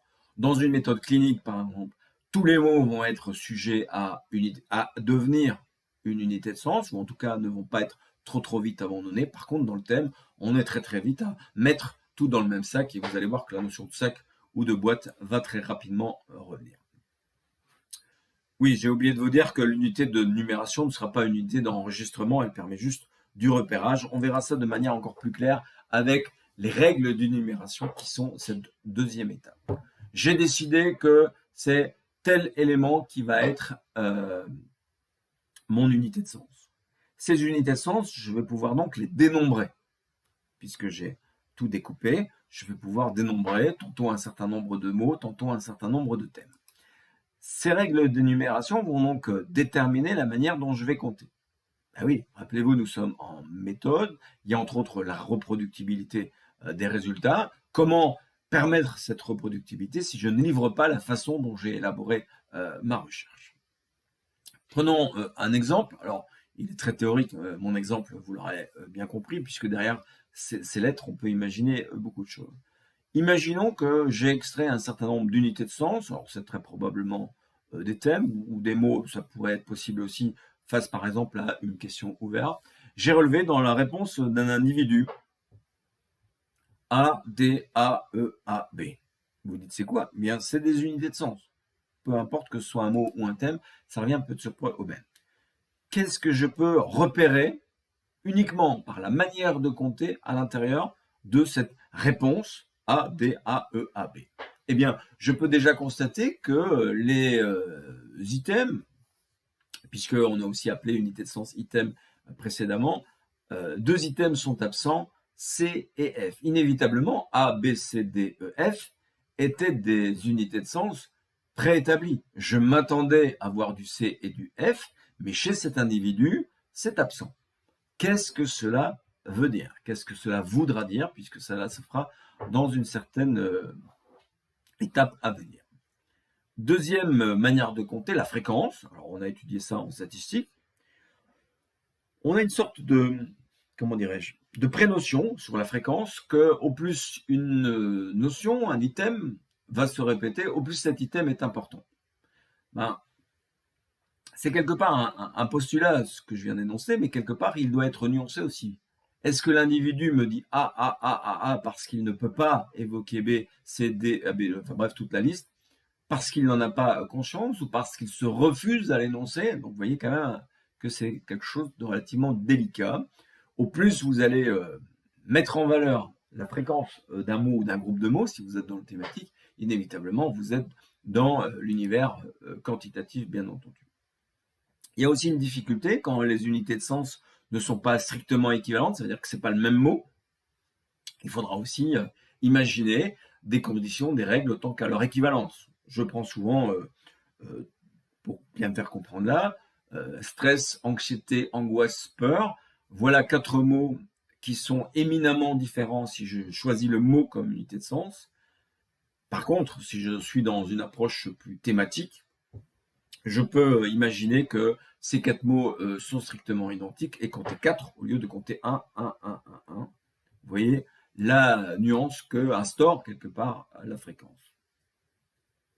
J'applique la règle de fréquence à l'exemple qui est toujours ici dans l'encadré. Il y a 3 fois A. Pourquoi A est-il surdimensionné? En plus, volontairement, ici, j'ai mis ça sur le A, puisque le A est la première lettre de l'alphabet, comme une sorte d'évidence. Les individus commencent par là, et il revient d'ailleurs quasiment systématiquement. Dans une approche plus quantitative, je dirais super, mon hypothèse semble validée. Dans une approche plus qualitative, on peut s'interroger, est-ce que j'ai pris un individu suffisamment significatif? Va-t-il être possible d'envisager un cas clinique dans cette circonstance-ci? On est peut-être face à un cas moyen. Je vous rappelle que la fréquence, c'est un tout petit peu le cas moyen. Je continue à nuancer cette dimension de fréquence en évoquant la possibilité de faire une fréquence pondérée. Inévitablement, ça relève d'un certain arbitraire de ma part. Cet arbitraire n'est pas si arbitraire que ça, puisqu'il va devoir être argumenté, y compris sur une démarche conceptuelle. Je reprends par exemple stress, peur, angoisse, anxiété évoqué tout à l'heure. Je peux très bien donner une sorte de gradient, de pondération à certains éléments plus que d'autres. Imaginons par exemple que angoisse est beaucoup plus puissant que stress par exemple, en tout cas quand la personne décide d'utiliser ce mot-là dans son discours. Donc on va quelque part surévaluer certains éléments. Inévitablement là on est dans du qualitatif, ou en tout cas on y tend très clairement. On peut aussi donner une dimension d'intensité. Je n'ai pas changé les lettres qui est là-haut. L'intensité, c'est quelque part toujours utiliser le même type d'unité de sens et leur donner des modalités d'expression. Ici, j'applique une règle d'intensité, ça veut dire que chaque étape va avoir une règle de comptage bien différente, que je peux bien entendu exprimer de différentes manières et qui va quelque part donner un tout autre résultat. Puisque si j'applique la règle de comptage telle qu'elle est établie en amont, je l'applique en aval aux unités de sens récoltées par mon enquête, j'obtiens un résultat fondamentalement différent de ma première règle de comptage. Encore une fois, si vous avez plusieurs personnes, il va falloir appliquer les mêmes règles de comptage, que ce soit l'individu A, C ou Z, pour reprendre les lettres. J'aurais peut-être dû prendre des chiffres. Cette règle de l'intensité, elle peut aussi être polarisée, avec des plus, moins, 0, nul si vous préférez, et plus ou moins. On a déjà évoqué ça dans un autre exercice. L'idéal, ce sera bien entendu de mêler tout ça un tout petit peu comme on a pu le faire dans le questionnaire avec certaines échelles, puisque on a déjà évoqué cette échelle-là, avec un point dit neutre, qui est parfois parfois un tout petit peu embêtant, et des items très positifs et des items négatifs. Reprenons la notion de stress évoquée tout à l'heure. Si je donne au stress une vertu positive ou une vertu négative, je peux imaginer toute une série de niveaux qui vont se retrouver dans une unité de sens, voire dans des catégories. Nous y arriverons tôt ou tard. Donc, le stress négatif pourrait se terminer avec un -3 à angoisse, et au contraire un +3 avec joie ou bonne humeur, par exemple. À vous d'imaginer quelque part, a priori ou a posteriori, puisqu'encore une fois, ces règles d'énumération seront tantôt a prioristes, si vous êtes dans le quantitatif, tantôt a posterioriste, si vous êtes dans le paradigme qualitatif. L'ordre d'apparition, alors là, on s'approche tout doucement à la deuxième forme d'analyse, probablement, c'est l'énonciation. Ça veut dire que la façon dont un individu énonce les différents items peut avoir un certain sens. Voilà pourquoi l'individu passe alternativement par un autre item avant de revenir à A à chaque fois. Ça a probablement un intérêt. Alors ici, dans l'exemple, vous ne le retrouverez pas. Il peut y avoir aussi un certain phénomène qu'on appelle de co-occurrence. Ça veut dire que chaque fois que je repère une unité de sens, il y a une autre qui est avec. Autre manière de concevoir la co-occurrence, c'est-à-dire que cette unité de sens apparaît toujours avec cette unité de contexte, puisque j'ai évoqué ça dans les différentes formes d'unité de sens précédemment. C'est ce qu'on appelle une analyse de contingence. Alors ce mot contingence a été utilisé, je vous l'accorde, dans le cours de psychosociologie, mais quelque part, la contingence, c'est retrouver deux éléments, deux items, au même moment dans le discours de l'autre, et il faudra bien entendu, si on le décide, lui accorder un certain sens. Donc, tout ça est bien entendu possible de différentes manières. On peut imaginer de l'association, c'est-à-dire on retrouve un lien intime entre deux unités de sens, probablement pour les renforcer. On peut aussi retrouver une sorte d'équivalence substitutive, si vous me permettez l'expression. Ça veut dire que l'élément A et l'élément C apparaissent toujours dans un contexte identique. Que ce soit A ou C, on a toujours le même contexte, ou, in fine, avoir, j'aurais pu dire pile l'inverse, une sorte d'opposition et d'exclusion. C'est-à-dire que quand il évoque un élément, un autre élément est d'office absent. Prenons par exemple l'exemple du C dans l'exemple qui est ici sur la diapositive. Alors, on peut aller encore plus loin, préparant encore un petit peu plus l'analyse de l'énonciation dont je vous parlerai tout à l'heure. C'est quelque part le rapport poids-taille, quelque part le temps qu'un individu va développer autour d'un thème, si on est dans une analyse thématique, vous l'avez bien compris, et on peut, et là on creusera ça dans l'analyse de l'énonciation, vérifier un certain nombre d'éléments de forme, la forme, le niveau sonore avec lequel un individu parle, bien entendu. On va quand même être relativement prudent, puisque dans un certain nombre de pratiques, notre préférence pour l'approche statistique, pour l'approche quantitative, va inévitablement vouloir nous faire retrouver des éléments propres à cette loi normale. Vous vous rappelez cette courbe de Gauss, bien entendu, en préférant des éléments de régularité, en négligeant les éléments irréguliers. On vous a parlé d'écart type, donc deux grandes options que je signifie ici par mes flèches. Soit je me focalise sur la loi normale, c'est-à-dire sur quelque chose qui se répète, particulièrement avec la notion de fréquence fut-elle pondérée, je le disais tout à l'heure, ou au contraire, ces règles d'énumération vont me permettre de repérer des éléments anecdotiques de l'événement, de l'accident, c'est assez péjoratif comme choix sémantique, vous imaginez bien, le rare, voire s'intéresser aux marges par la suite. C'est réellement un choix paradigmatique face auquel vous allez devoir vous poser une question, ou plus exactement y répondre. Troisième étape de l'analyse catégorielle, l'étape ultime bien entendu, celle où je vais catégoriser au sens strict du terme. J'ai donc repéré des choix d'unités, pardon. J'ai donc établi un certain nombre de règles d'énumération, surtout si j'envisage l'approche quantitative, et j'ai maintenant à déterminer les catégories. Je vous ai déjà parlé de catégories quand je vous ai parlé d'étiquette, si vous vous rappelez. L'étiquette, c'est quelque part l'expression générique, certes, de la catégorie. Nous y reviendrons. Qu'est-ce qu'une catégorie? Eh bien, c'est un ensemble de signifiés. Ça veut dire que tous les signifiés qui se retrouvent dans la même catégorie, c'est parce qu'ils sont suffisamment proches, voire carrément identiques. On aurait pu prendre l'exemple de la synonymie, même si on pourrait la relativiser, bien entendu. Signifié, pour ceux qui découvrent peut-être ce mot, signifié, signifiant. Le signifiant, c'est le mot, le signifié, c'est le sens qu'on accorde au mot. Et je vous disais tout à l'heure que le même mot, le même signifiant peut avoir plusieurs sens, plusieurs signifiés. C'est bien sur ce signifié qu'on se porte.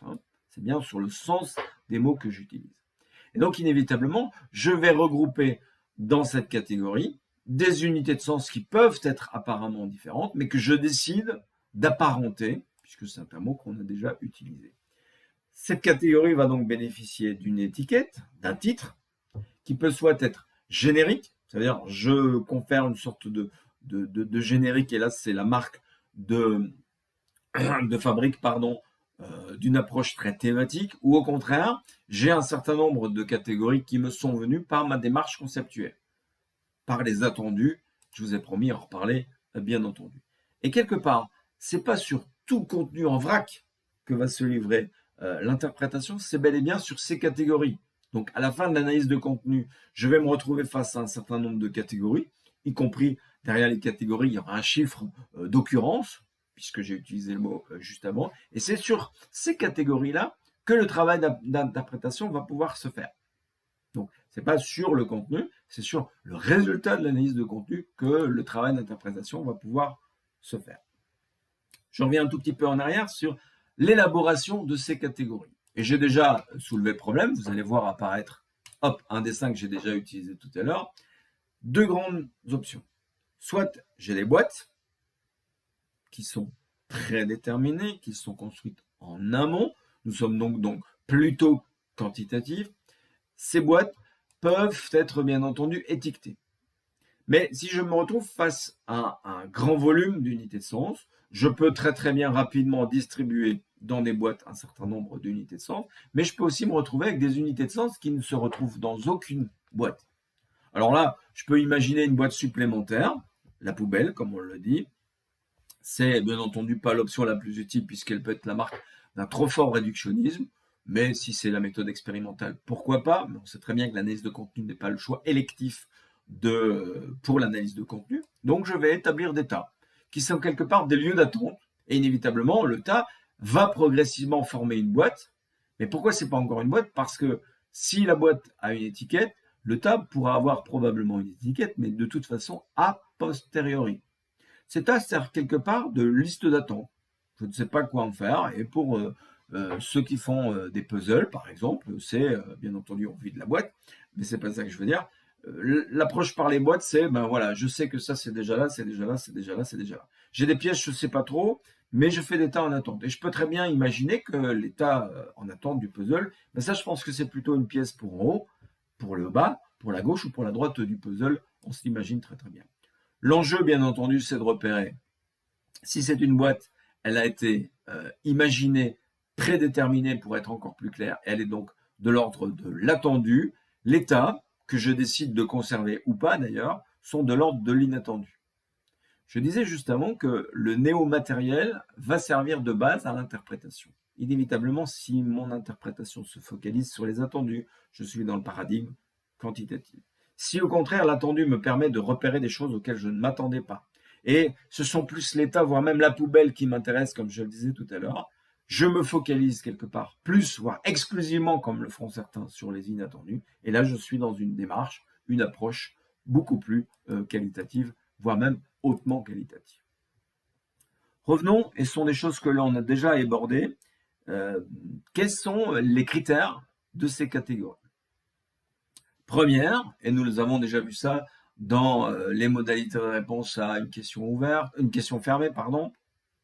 Bref, ce sont des choses qui se répètent, y compris, on l'a vu tout à l'heure, dans les critères des objectifs.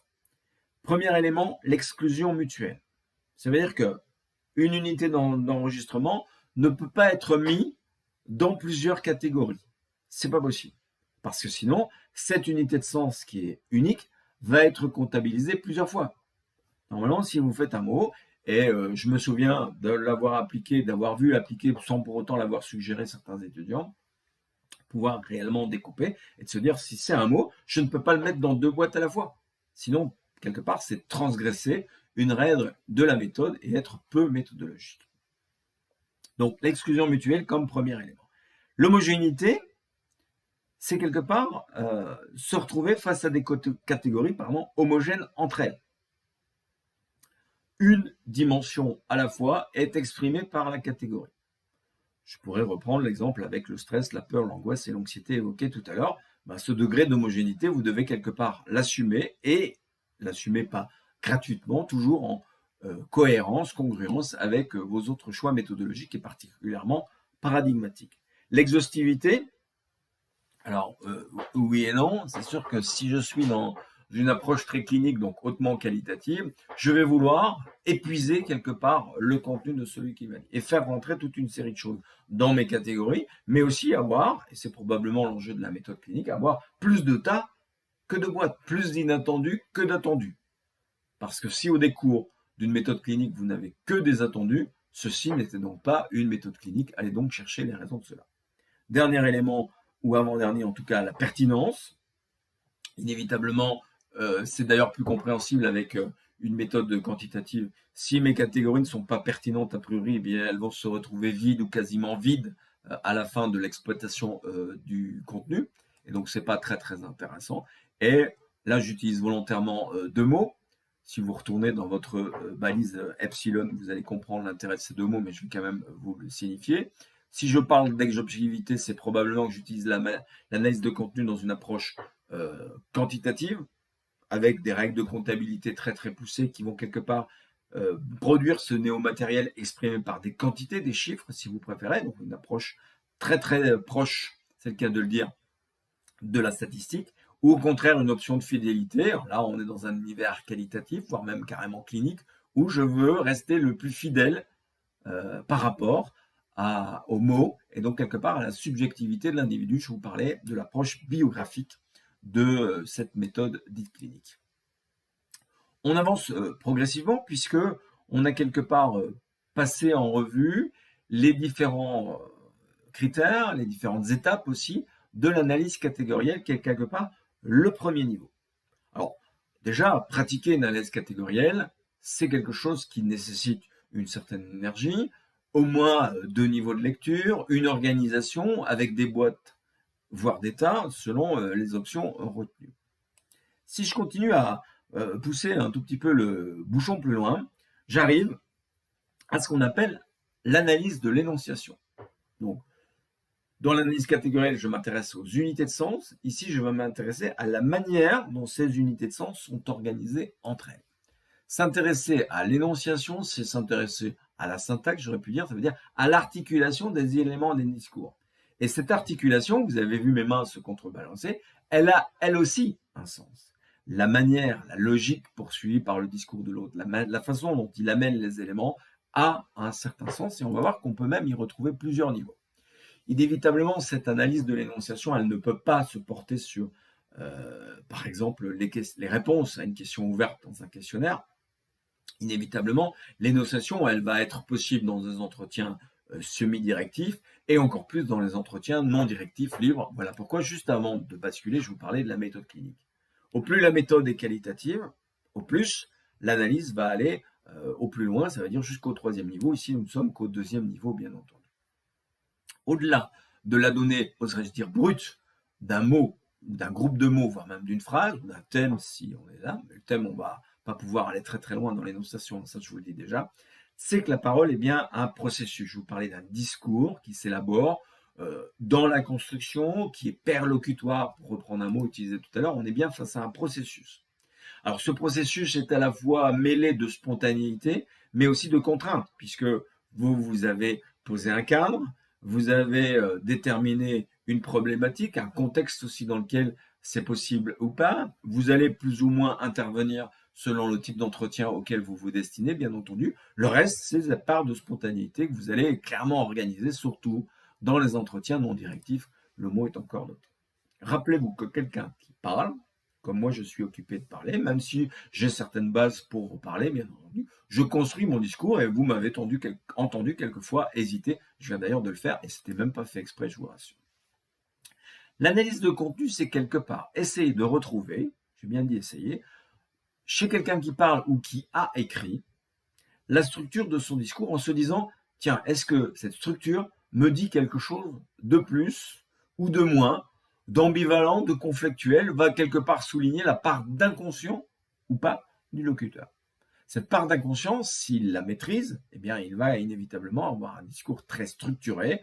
Inévitablement, je pourrais vous parler de la partie présentation de votre épreuve intégrée. Là, l'énonciation va être très contrôlée puisque vous l'aurez organisée, vous l'aurez maîtrisée par un certain nombre de répétitions. Je vous promets une balise sur la communication didactique.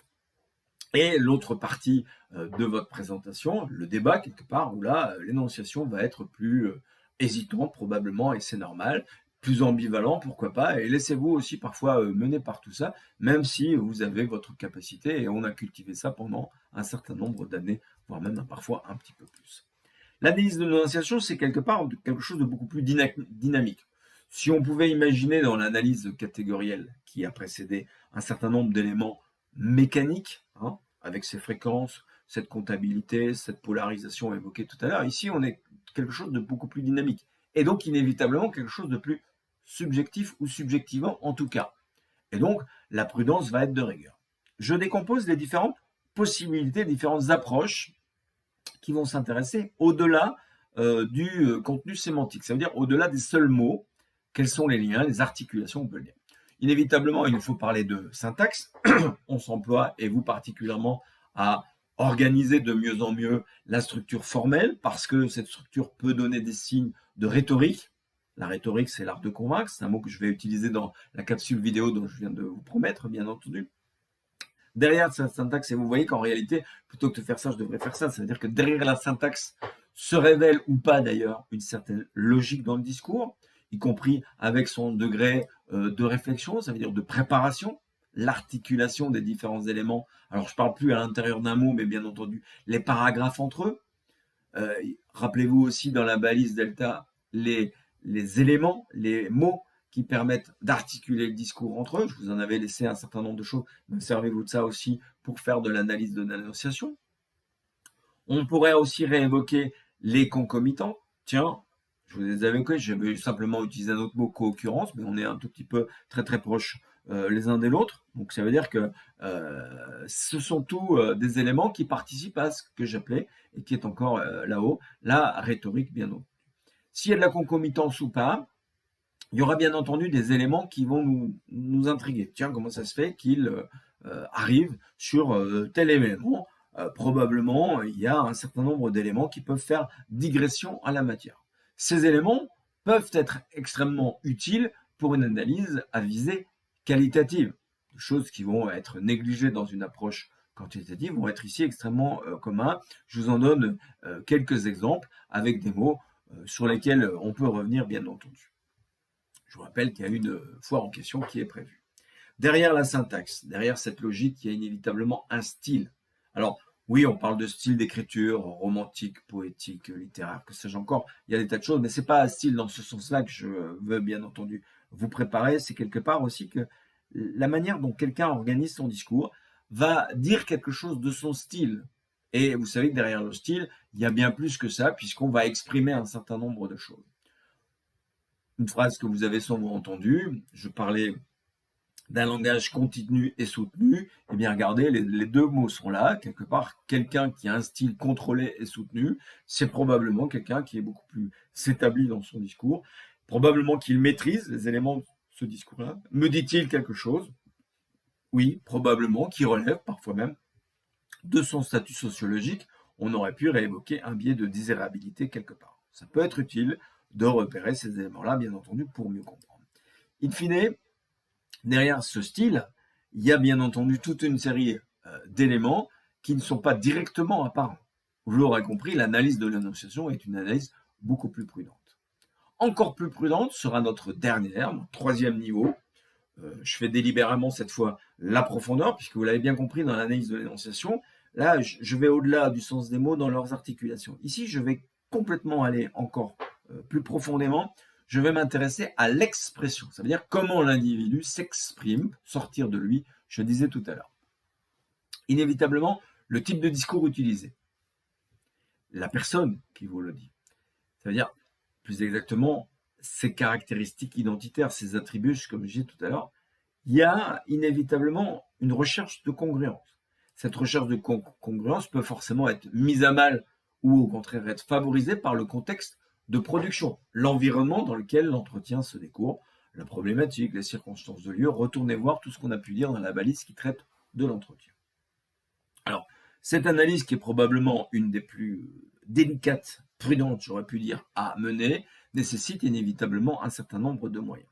Alors, là, on est en plein dans la discipline évoquée précédemment que j'ai appelée la linguistique, qui s'appelle la linguistique, pardon. C'est une série d'indicateurs. Et d'ailleurs, il existe même maintenant des logiciels qui le font. Ça peut avoir un caractère inquiétant, mais probablement que c'est très très réducteur. C'est l'analyse des indicateurs lexicaux. Qu'est-ce qu'un indicateur lexical? Eh bien, c'est quelqu'un qui a un grand registre lexical, peut bien entendu mobiliser ce champ lexical pour pouvoir exprimer sa pensée de manière plus nuancée, de manière plus prudente, pourquoi pas. On retrouve là, bien entendu, la richesse du vocabulaire. Rappelez-vous la nécessité du dictionnaire, la découverte de tas de nouveaux mots au début de votre formation et j'espère encore pendant un certain temps. Voilà, ça relève de l'expression. Comment l'individu s'exprime, le choix du lexique, du vocabulaire si vous préférez. On va compléter un tout petit peu ce lexique avec des indicateurs phrastiques, donc la façon dont la phrase est construite, la longueur de la phrase, la façon dont elle est construite, bref, toute une série d'éléments qui vont éduquer cette phrase. Pourquoi utilise-t-il de plus longues phrases dans certaines parties et des approches beaucoup plus brèves dans d'autres? Tout ça est sujet à faire part de la manière dont l'individu s'exprime par rapport au sujet qui est emprunté. Retrouvons par là que l'expression va permettre de revoir aussi parfois des éléments de l'énonciation, voire même un certain nombre d'éléments de l'analyse catégorielle, bien entendu. La plus difficile, la plus délicate, c'est bel et bien celle-ci. C'est ce qu'on appelle l'analyse projective. Alors là, on est dans l'univers très psychologisant de la résonance. On ne va pas aller jusqu'à la psychanalyse, bien entendu, mais inévitablement, on va rechercher au-delà des mots, au-delà de leur énonciation, au-delà de l'expression même du discours, tout ce qui va venir autour de ce discours. On pourrait évoquer, bien entendu, le silence, son attitude qui dit quelque chose, son langage non verbal ou paraverbal selon l'option que vous avez retenue. Dans les exercices que je vais prochainement vous proposer, vous pouvez aller beaucoup plus avant. Je vous rappelle quand même que c'est l'étape la plus profonde et l'analyse projective, inévitablement, peut même se faire avec les enquêtés dans les méthodes cliniques les plus poussées. Il n'est pas certain que vous en ayez la possibilité, mais rien ne vous empêche, parce que c'est souvent sous cette forme-là que va se procéder cette analyse projective, c'est bien entendu, et comme souvent, sous la forme de questionnements, de phrases et donc d'hypothèses interrogatives. Soyons et restons prudents. On l'a bien compris, l'analyse de contenu peut être un outil, c'est ainsi que je vous l'ai présenté, mais au fur et à mesure de mon explicitation, de la description des différents objectifs et moyens mis en œuvre pour l'analyse de contenu, on s'aperçoit que c'est presque une méthode elle-même, voire même complètement une démarche. Oui, pour certains, on pourrait le dire comme tel. Généralement, en tout cas pour les exercices, et généralement pour les étudiants qui vont utiliser l'analyse de contenu, on le positionne plutôt comme un outil de traitement de données, qui va servir justement à comprendre, à expliciter le contenu d'un entretien ou de la littérature, par exemple. Inévitablement, si on est dans un univers plutôt qualitatif, cette fécondité va s'exprimer par un certain degré de créativité. Et la créativité va parfois se retrouver dans la façon dont on va décomposer ces différentes étapes de l'analyse de contenu. Je vous invite aussi dans l'exercice à me faire part, comme on l'a fait dans d'autres exercices, me faire part de la manière dont vous avez procédé. C'est d'ailleurs une exigence face aux critères de reproductibilité, y compris retrouvé avec ce mot de transparence, bien entendu. Si vous êtes transparent, vos pairs vont pouvoir vous évaluer. C'est d'ailleurs un enjeu de la macro-EI pour ceux qui s'inscrivent à cette démarche-là, bien entendu. C'est aussi la possibilité d'être évalué par soi-même. Est-ce que j'ai suffisamment respecté les principes? Est-ce que j'ai bien respecté les étapes? Est-ce que j'ai pris suffisamment de temps pour passer de mes intuitions, voire même de mon a priori, avant d'arriver à un certain nombre d'hypothèses, bien entendu. La meilleure façon de découvrir la pragmatique, puisque j'ai utilisé le mot, de l'analyse de contenu, c'est de vous proposer des exercices. Alors, vous pourriez imaginer en faire plusieurs, puisqu'il y a il y a 3 propositions, mais il y a essentiellement 2 exercices qui sont souvent menés, et vous allez bientôt recevoir des modalités pour les réaliser. Nous aurons l'occasion d'en discuter, de décrypter votre analyse de contenu, y compris dans la confrontation ou dans la complémentation, c'est à nouveau une option à laquelle je vous confie. Je reste bien entendu à votre disposition pour répondre à vos questions, que ce soit par l'intermédiaire du courriel ou par l'intermédiaire d'une foire aux questions, en visioconférence ou pas d'ailleurs. À bientôt, travaillez bien vos contenus, les contenus qui seront les vôtres, ceux que vous allez créer, et je vous y invite. À très bientôt.